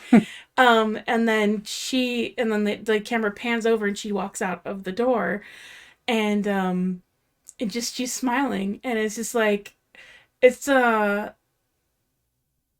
I've never seen, like, I think a real smile from her before. Like, and I've been watching her YouTube channel for years. Specific special episode. Yeah, it was the coming out episode. Okay. And so the beginning is presented by the character of Philosophy Tube presenter. But you've seen them before, though, haven't you? Yeah. Oh, yeah. And I was like, who is this guy, and why is... Okay. You know... So you knew it was like an act or whatever. Well, and immediately I recognized the style, and I think what had happened probably was that she had recorded herself in character doing the script, sent it to the actor, and the actor, like, because I've watched enough of their videos to know there's times when they get quiet, there's times when they make jokes, there's times when they get loud, and every single style of exactly how they would say it in themselves in any video was done by this actor. I was like, I was trying to figure out, I was just like, this guy must have just watched every Philosophy Tube video. And then I was like, oh, probably what happened was she acted it out herself, sent him the video. Maybe, or he was just really good. I mean, one or the other. Or they were close, they knew each other. Maybe, yeah, I don't know. But, But no, it's like at the end, like That so actually sounds cool though. yeah, she comes out and she comes and sits on the stage and she's just talking. She's like, "Yeah, I just came out, you know." And so apparently, I think she had been transitioning for about a year, Mm. and so her friends and family knew, but she had never said anything on. So when she was putting out videos on Philosophy Tube, she was doing it in character as this male presenter, and then she'd go back to being Abigail off screen, Okay. and while she was getting ready Mm. to, you know. So it was interesting. It was interesting to just see a genuine smile and just genuine comfort within herself. It was the first time I'd ever seen her look comfortable. Mm. And it's not like she looked particularly uncomfortable in every other video, but there was just always that extra You have tension, the I sense think. of it. Yeah. Yeah, so Not that's everybody's like that. Like, um, and that's another individual thing. I think that was something you saw. And I'm sure some other people did too, but I'm oh sure sure. plenty of people had no freaking Oh, clue, I'm you know? sure. Yeah, I mean Yeah. his channel, her Philosophy Tube is a very popular channel, Mm. especially in like left wing spaces. Um and yeah, and friends with ContraPoints and all that stuff. So, Mm. just like in the same like circle, like millions of like I think at least like a million subscribers or something like that. So Yeah. not gigantic, but That's definitely to really us, big. that's gigantic. Yeah, I mean like I think 500K to me is huge. yeah, but Even 100K is like, holy crap. even 100. Even 50K, yeah. I can keep bringing that number down so many, it but would still be like like, whoa. but But a like million is a big milestone for yeah, sure. Logan Paul has like 16 million viewers or whatever, Yeah. like 16 Well, million subscribers. and, oh, so on that though, now there's that thing too. A part of, I mean, this I've talked to you and I've talked to Renzi when sometimes we talk about this stuff. I'm like, because we talk about the content creation and that kind Mm-hmm. of a thing, and everybody wants to do it and all that stuff. And something it took me a long time to recognize it, but I mean, this is how I see it now. Like literally, it's basically hitting the lottery.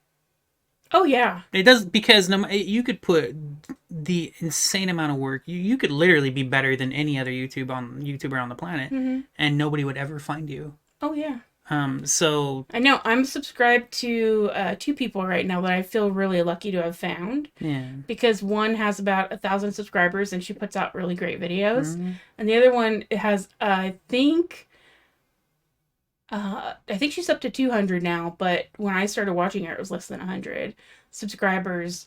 And the only reason I found her is because I was looking for like weird ways that people paint furniture. Because I had seen this show, like a Flip It show, Mm-hmm. where this woman had created the most beautiful dresser I've ever seen. And I was like, there have to be more people doing this. So I looked on YouTube, and there was only one person named Emmy Miowski, and she had like three videos up total, and one of them was this beautiful dresser that she painted, and I was just like, wow. And so I subscribed to her a long time ago. Now I think she had like maybe 38 Mm-hmm. subscribers at the Yeah. time. Now she's up to like over 200. And still, she's so blown away that every time she'd post a video, she's like, leave a note in the comments to let me know you're not a robot. That's kind of what's weird too. Is that's an interesting thing to me too. Audiences are also different. Um, there are people that are really big and nobody ever says shit. Mm-hmm. They have like you can tell that you can see they're a real audience and not bots, right? Yeah. Like you can see that, but they don't give any feedback. Yeah. I mean, this is what's especially hard as a small streamer or YouTuber or whatever is plenty of people love your content, but they don't share it. They don't give Mm-hmm. you feedback. They don't say anything. And it's really key. Like it's so important, and that's the thing. Like, and it's something that's just a part of so many things I've learned.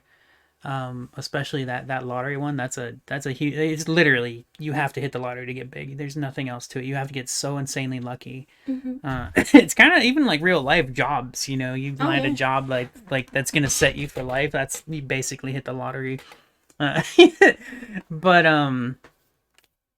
so it's understandable. You will have like I mean it's just weird to me.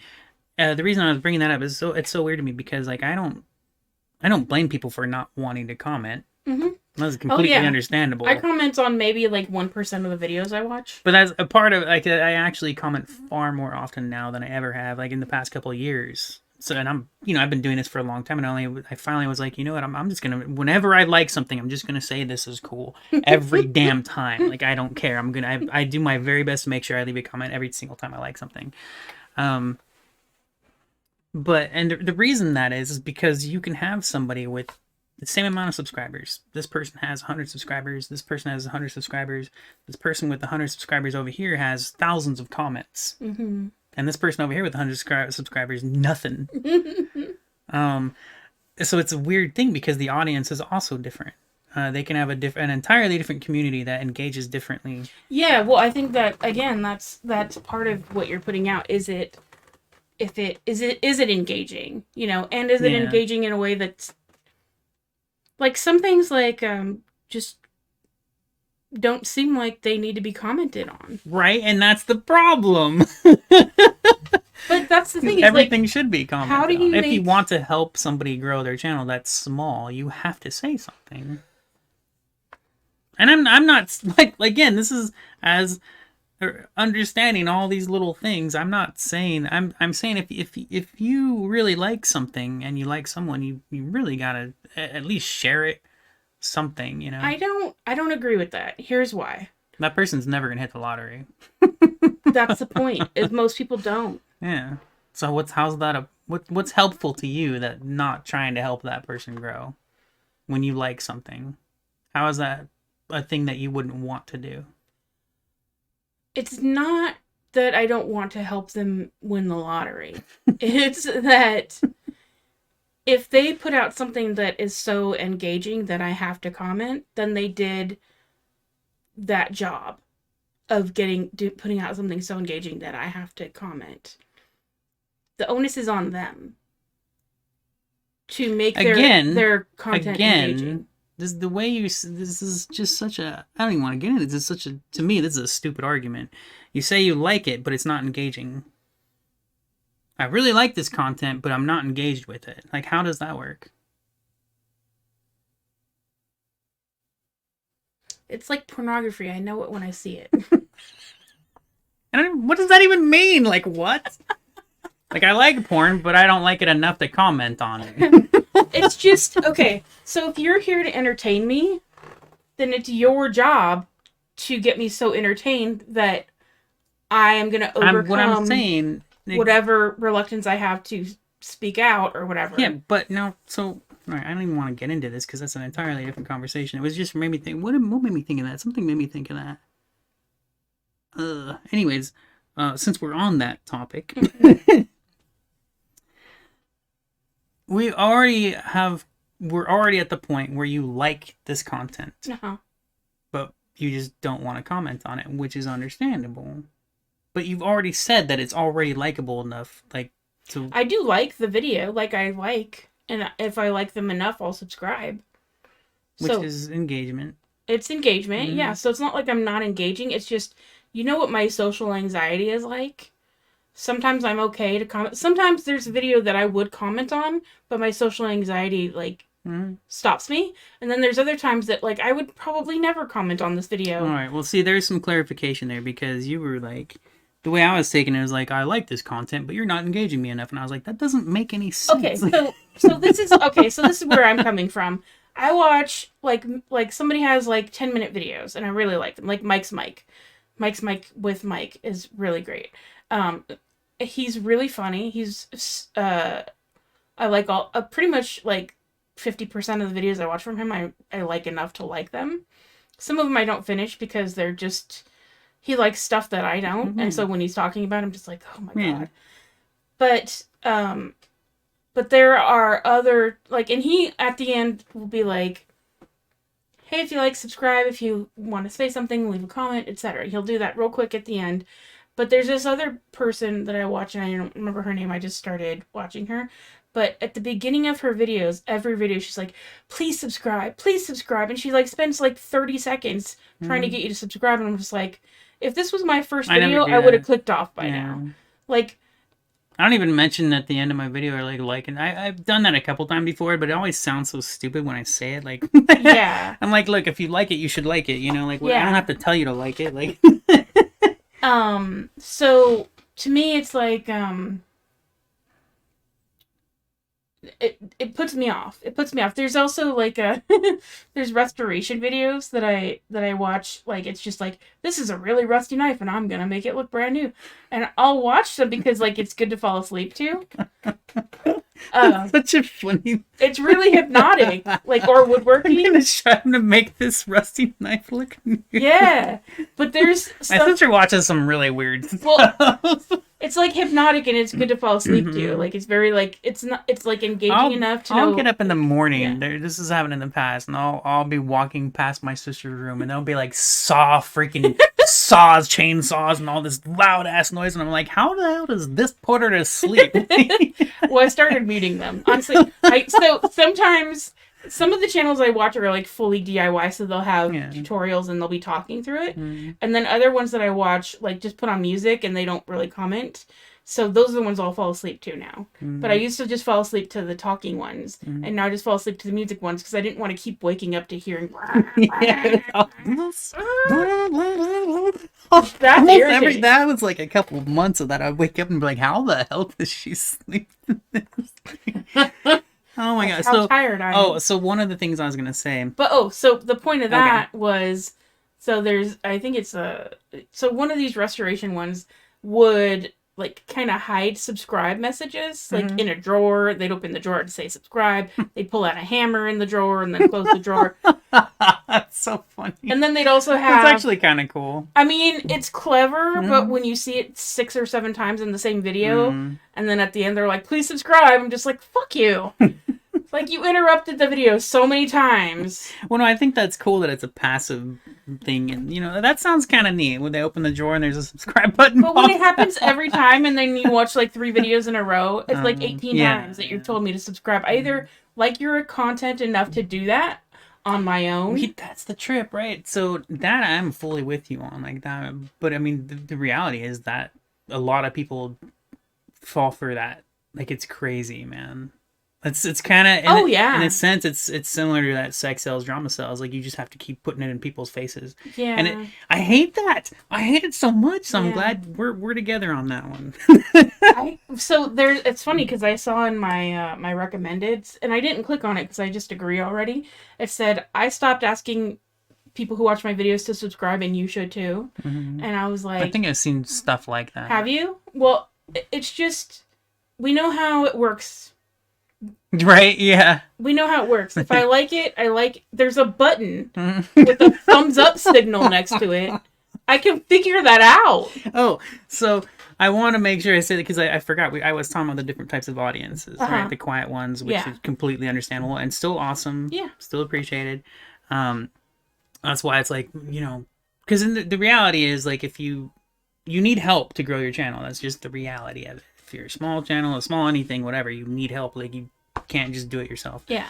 But so the interesting thing is, I forgot about this. Like, part of my audience too is like I have a few, specifically 2 members, but a few members that throughout my years of doing that, they can't always be there at the streams and stuff, which is understandable. They can't watch every video. They, you know, whatever. They can't always be engaged, but they've always been incredibly supportive. These are people that put thousands of dollars to me, you know, give me games and computers and, you know, like Bikes, right? Bikes and t-shirts. A rice cooker, you know. Right, so that's right. Yeah, Who clothes. did that to you? Dark alchemy. That was dark? Okay. Yeah, and man, that thing got used like crazy. Oh, yeah. Yeah, We'll probably start using it again when it gets... Oh, it is colder. I just haven't been feeling well. The first year, oh my gosh, that was just nonstop. I just cooked every kind of soup in that I could every day out there. Anyways, yeah. So it's such an interesting thing to see it that way because like that love and support has always been there. Yeah. But the engagement that you need to grow your channel isn't. Yeah. So it's like, oh, son of a bitch. It's a trip. It's weird. Yeah. Yeah. That's part of the different types of audiences. That's what I was saying. I was saying, like, it's so weird to see that part. Yeah, and different types of content get different types of engagement. Like Yeah, yeah, gossip channel is going to get a ton of engagement, but do yeah. you want to be running a fucking gossip Well, those channel? people that do usually do. Yeah, I wouldn't. Exactly. And Yeah. like or pranks, like horrible Hmm. stupid Well, pranks. and that's kind of like the like I was saying. How it took me years of trying to watch different videos by Jim Yeah. Sterling before I could finally really follow him. I didn't even subscribe to him for a long time. People Yeah. would recommend his videos all the time, and every damn time I would go, they'd be like, "This is horrible. I can't stand this freaking person. He's such an asshole." I agree with him fully, but he's an asshole, and I don't want to watch his stuff. It's kind of like in a sense, like because I've seen him live stream lately. I didn't even Mhm. know he live streamed. I think like about a month ago, I found out he live streamed. And I was like, oh, and then I was watching his stream, and I was like, oh, he's a normal person, like you know? um, sort of. Whatever. He is a unique person as well. Like we all are. We all have something. But sometimes people show it. It's not always obvious, right? We are all unique in a way. Yeah. But we don't always display it. But anyway, another one that it made me think of was a PewDiePie. Ugh. Yeah, exactly. So when I got him and freaking I can't. His success is like definitely lottery because there was a space in the zeitgeist for a PewDiePie and PewDiePie just happened to be the PewDiePie that the zeitgeist was looking for at that direct moment because there is no other use for him. Well, now it's funny that you say that because he's only done like that I remember. I still don't follow him, so I don't see his new stuff. I kind of am curious. I should go look up his channel and just see if he's done anything normal. But there was one or two videos, and the first video I ever saw him be himself, Mm-hmm.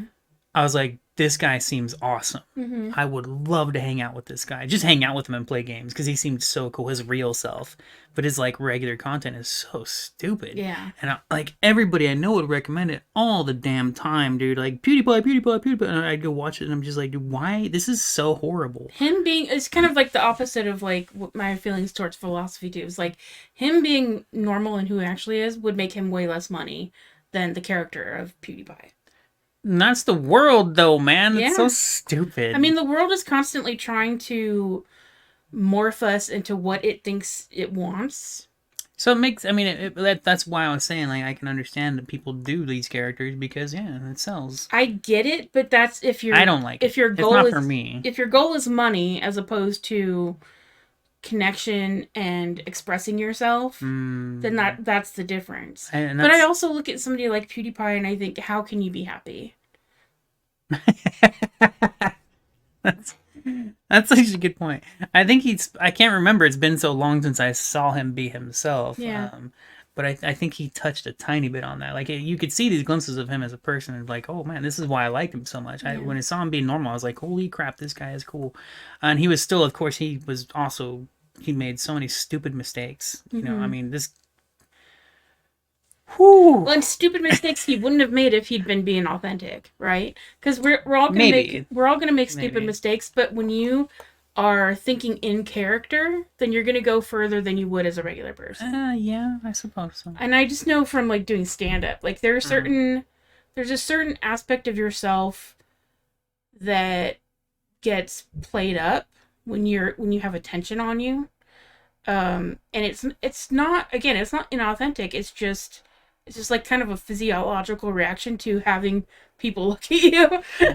And it really works well for some people and it really doesn't work well for other people. Especially people who feel like their authentic self wouldn't be acceptable. Those are the people when they get in the spotlight, they're just like unwatchable because there's nothing authentic there.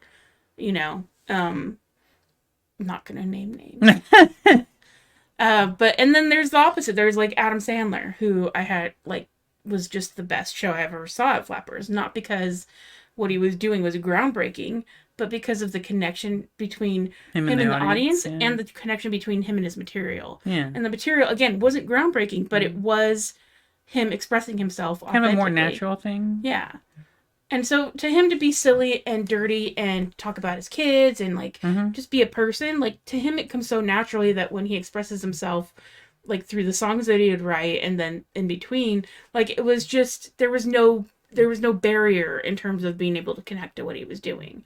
Even though like I said, it's not like It's not like he's not like elevating the Well, part of medium that, or a anything. part of that is, I mean, it's different people too, but a part of that, I'm sure, is just experience. Experience, and then also comfort in your own body and who you are. Mm. Because there are people that I saw who had been doing stand up for 20 years who never reached that level of comfort and It confidence. just seems like that's just not for them.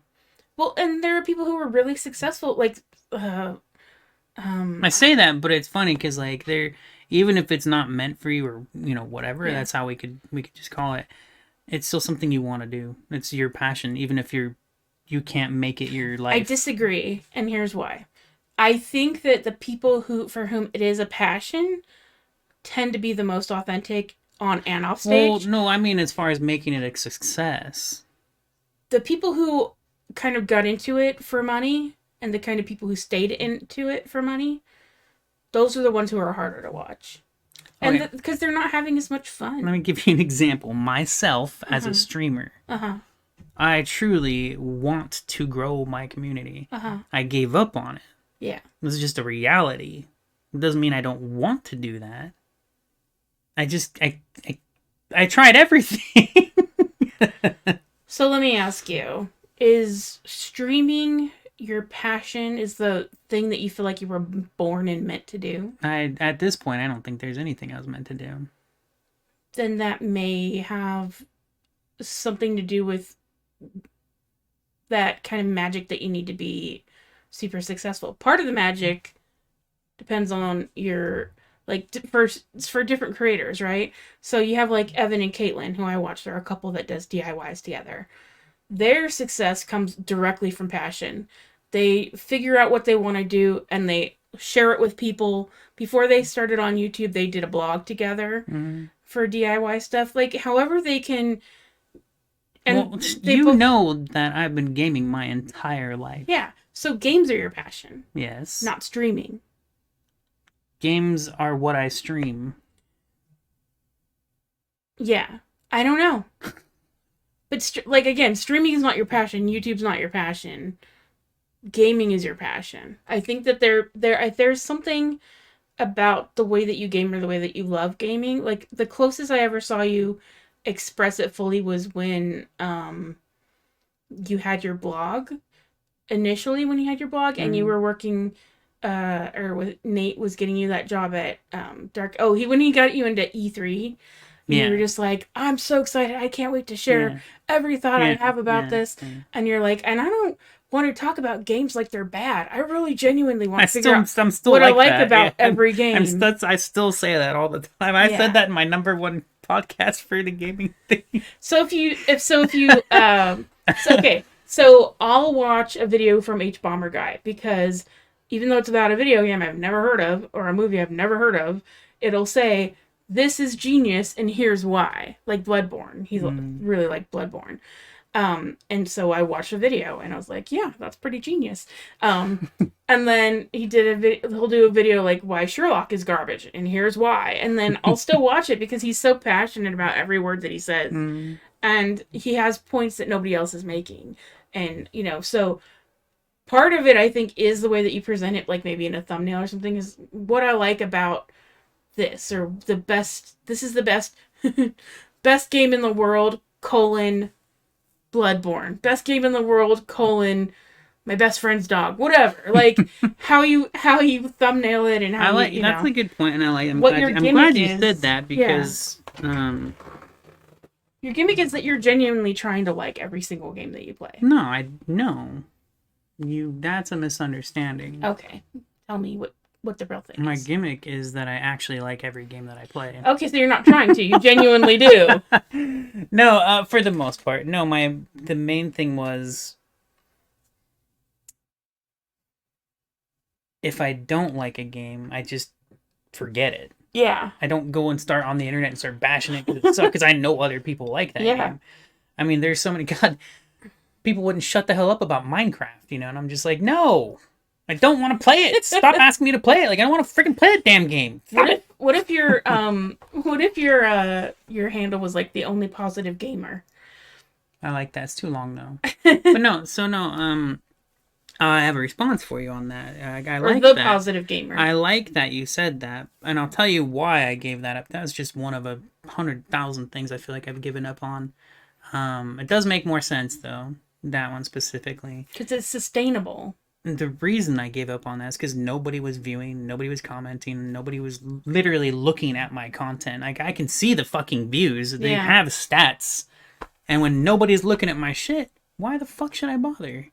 Well, see, that's the thing. Is like, if I did hundreds, I know years. there are people who have years of content and didn't blow up until one video hit the Mm, algorithm just right, and then because they had that backlog of really quality content, then they only got more popular. mm. Like Makara Tours. I think I've talked to you about her before. You mentioned her our last conversation, I think. Yeah, so she was somebody who had videos, like she'd been doing videos for 2 years, and every single one of them is a fucking gem. I watched them all except Mm. for the rat funeral, which I'm told is really good. Oh, I didn't watch her during the pus from her dad's elbow. Oh. Those are the only two I didn't watch. I've watched every other video, and they're all amazing, every single one. But she had 1,000 subscribers until one of them. She like I think she made Rihanna's Met Gala gown or something, Mm. and it hit the algorithm, and like a million people watched it, and then they all subscribed to her channel because it was so good.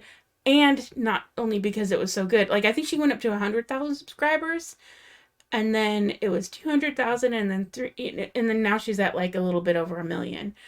And the reason that happened is because the 100,000 people watched it, and then they went back and watched all her other videos.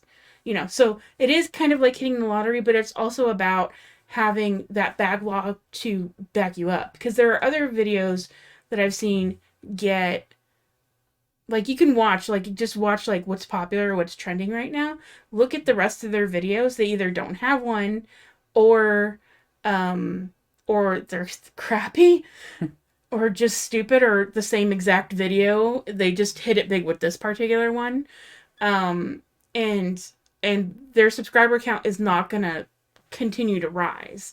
The reason Makara Tours continues to rise is because the things that she did before this video that hit was really good, and then the more people find it, the more people who like it, the more people find it, etc. Also, I remember when I started my newer site like a year ago. I didn't think of it before. I remember when I was shutting down germaximus.com. I was like, I'm not gonna save this, screw it, because I didn't plan to ever get back into writing again. So I was like, screw it. And then I started that up again, and I was like, shit, I wish I had all that stuff I had. I can't believe you didn't save your articles. Yeah. Well, I mean, no, it was. I don't know. I didn't. It was on that, the domain or whatever, and I didn't want to have to go into it because I didn't understand. I still don't understand You half might of be that able to stuff. find a lot of them on the Wayback Machine. Why? I mean, I had multiple sites there. I mean, I could find them in different areas and whatever, but it would be such a pain in the ass. Yeah. Um. But no, I mean, yeah, I mean, okay, so whatever. You had to give a good point there.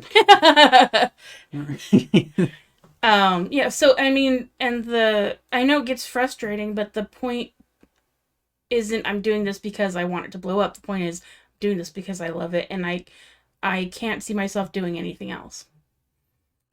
I have to express this, and this is the best way I've found to express it. I think it's the only key to success, because even if you don't find lottery success with it, at least it makes you happy. So like with this podcast, when that's the thing. When you suggested it, I was like, this is the thing I want to do anyway. I want to get to know my brother better. I want to know where he was, kind of like where were you on 9/11 kind of thing.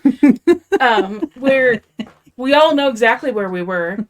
And it's not a great icebreaker, but it's a good getting to know you question. Where were you? What was it like for you? Mm-hmm. How did you find out? Who were you with? Like, all that stuff just kind of comes out, and it says so much about you as a person, that one moment in time that we all share.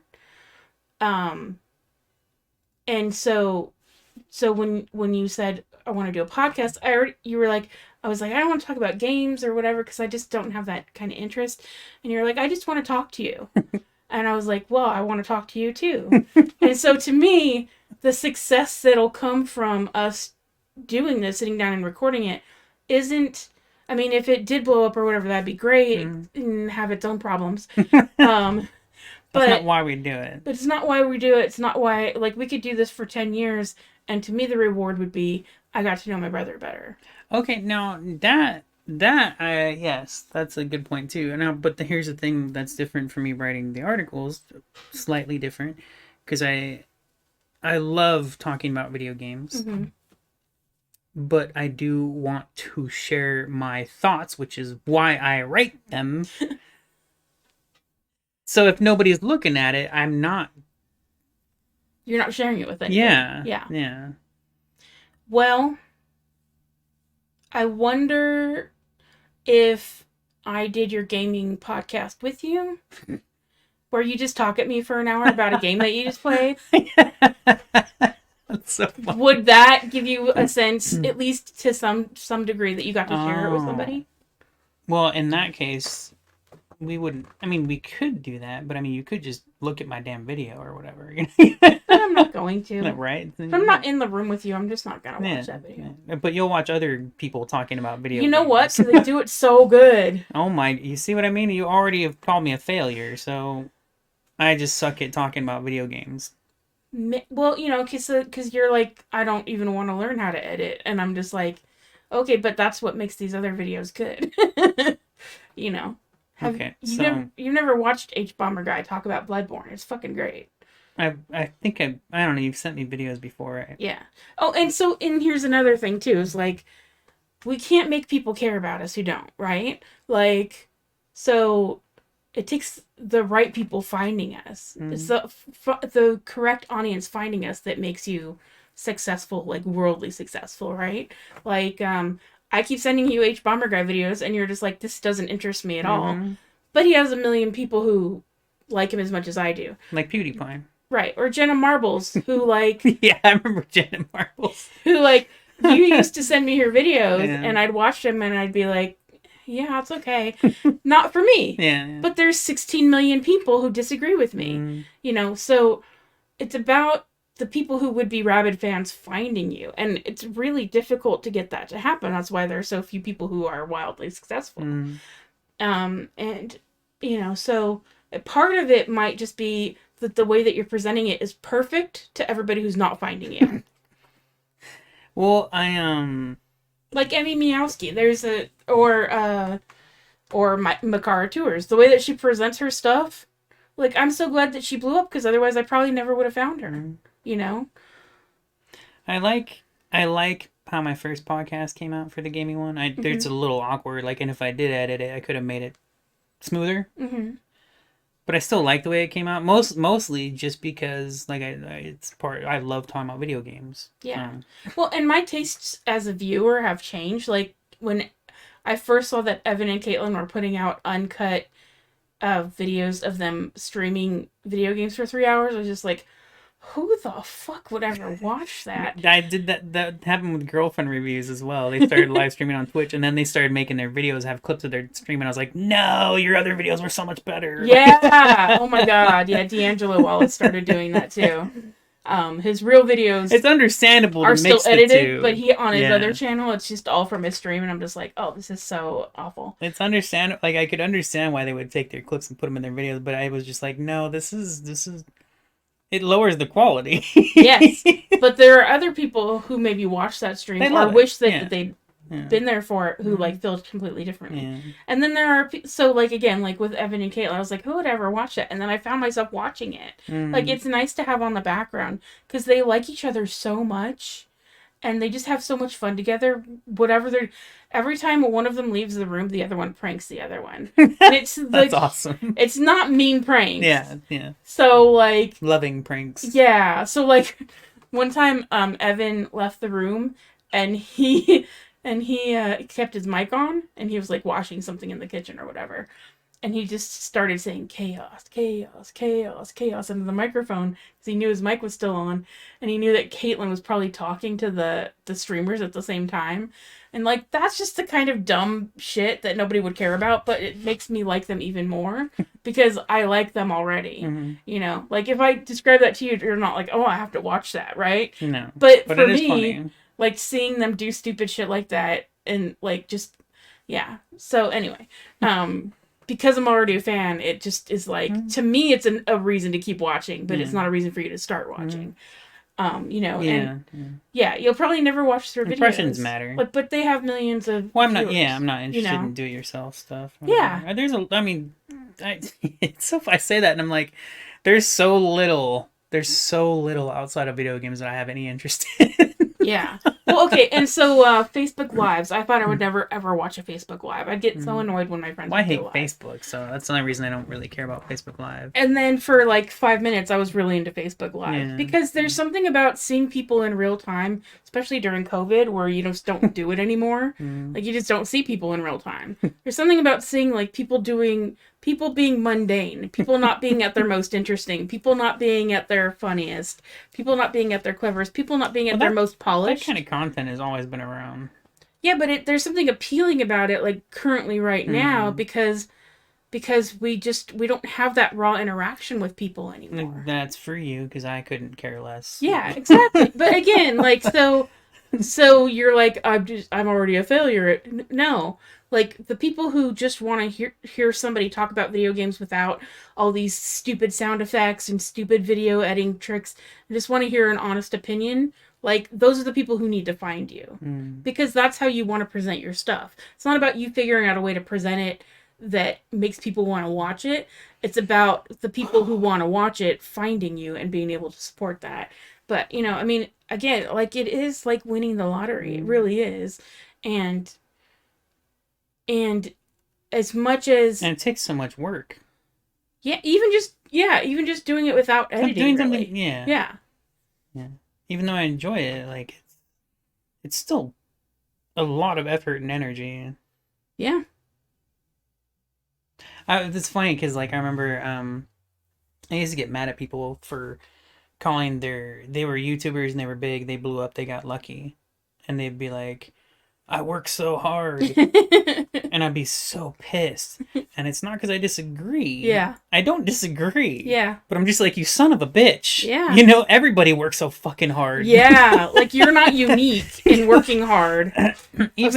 So one of the things I wanted to talk to you about Robin. Oh, yeah. Okay. So Robin. Well, real quick. Do you want to, like. We're at 2 hours. Oh, my God. Seriously? Yeah. I'm so sorry, Wags and Dark. So I hope you paused this like multiple times and only like listened to parts of it in between like driving to work and shit. I got so whiny, man. You did? Complaining about not hitting the lottery, you know, basically. And every time I talk about stuff like that, because I've mentioned it here and there, I don't keep it hidden. I'm very honest. Yeah. I can't help it. I'm honest. I'm like, look, I need your fucking help. Share me damn content, you know? Like, yeah. But I don't. The worst part of that is I'm really not trying to sound ungrateful. Yeah. Because I'm not. Because you did hit the lottery with 2 people. Yes. Yes. You only had 2 people buy a ticket, but it still has added a lot of value to your life. Amazing. Yeah. and it's having them in my life is life changing as well. Just having them in my life, but it's so when I say stuff like that, I know that it can hurt somebody's feelings. Oh. Yeah. And I don't want to, though. That's the last thing I want. Yeah. But you can't, how do you word that better? You know? They've probably heard you say it enough times that they've scabbed over the wound by now. God, it's horrible, though. It's horrible. Like, and that's, the biggest reason for that is because it's my pain. Yeah. It's me just expressing my pain. It's not me trying to make someone feel guilty. Yeah. It's not that you don't, it's not that you don't appreciate Wags and Dark, it's that you want 1,000 more of them. Yeah, as selfish and greedy as that is. Yeah, and it is selfish and greedy, and you recognize that. So I think maybe the metaphor isn't winning the lottery, it's I've created this lottery and nobody's buying a fucking ticket. Oh my gosh, that is so funny. Yeah. So we God, I know Two I don't even know if I hours. want to upload this now. I'm You're just like, gonna geez, you're gonna have to figure out how to edit. yeah. Okay, so let's Well, you can help me. let's do the closing song, and then I want to talk about Robin. So we'll keep What did recording. we our main thing, even though we got 2 hours, transgender. We did a little bit of political history. Uh huh. We did That was all the same thing. So just well, no, because the transgender was completely separate from political history. I'm talking about when we got into talking about Black Lives Matter, All oh Lives yeah, yeah. Matter, and all that kind of stuff. We got into. We did get a little bit into Okay, so how politics. about transgender issues or Anyways, yeah. I'm recapping transgender political history, content creation No, a lot of of rewinding. hitting the lottery of content creation, and I think we might have had like a little bit of something else in there, and I'm forgetting what. But Probably. all right, so anyways, hopefully I didn't make anybody upset with me, and hopefully you enjoyed listening to. Hopefully we didn't lose our only two fans. Oh my gosh, right? Uh, I don't know what else to say because I'm. All right. Thanks for listening. We're going to stop recording now. And thank you for listening to the Poor Rikes. Poor.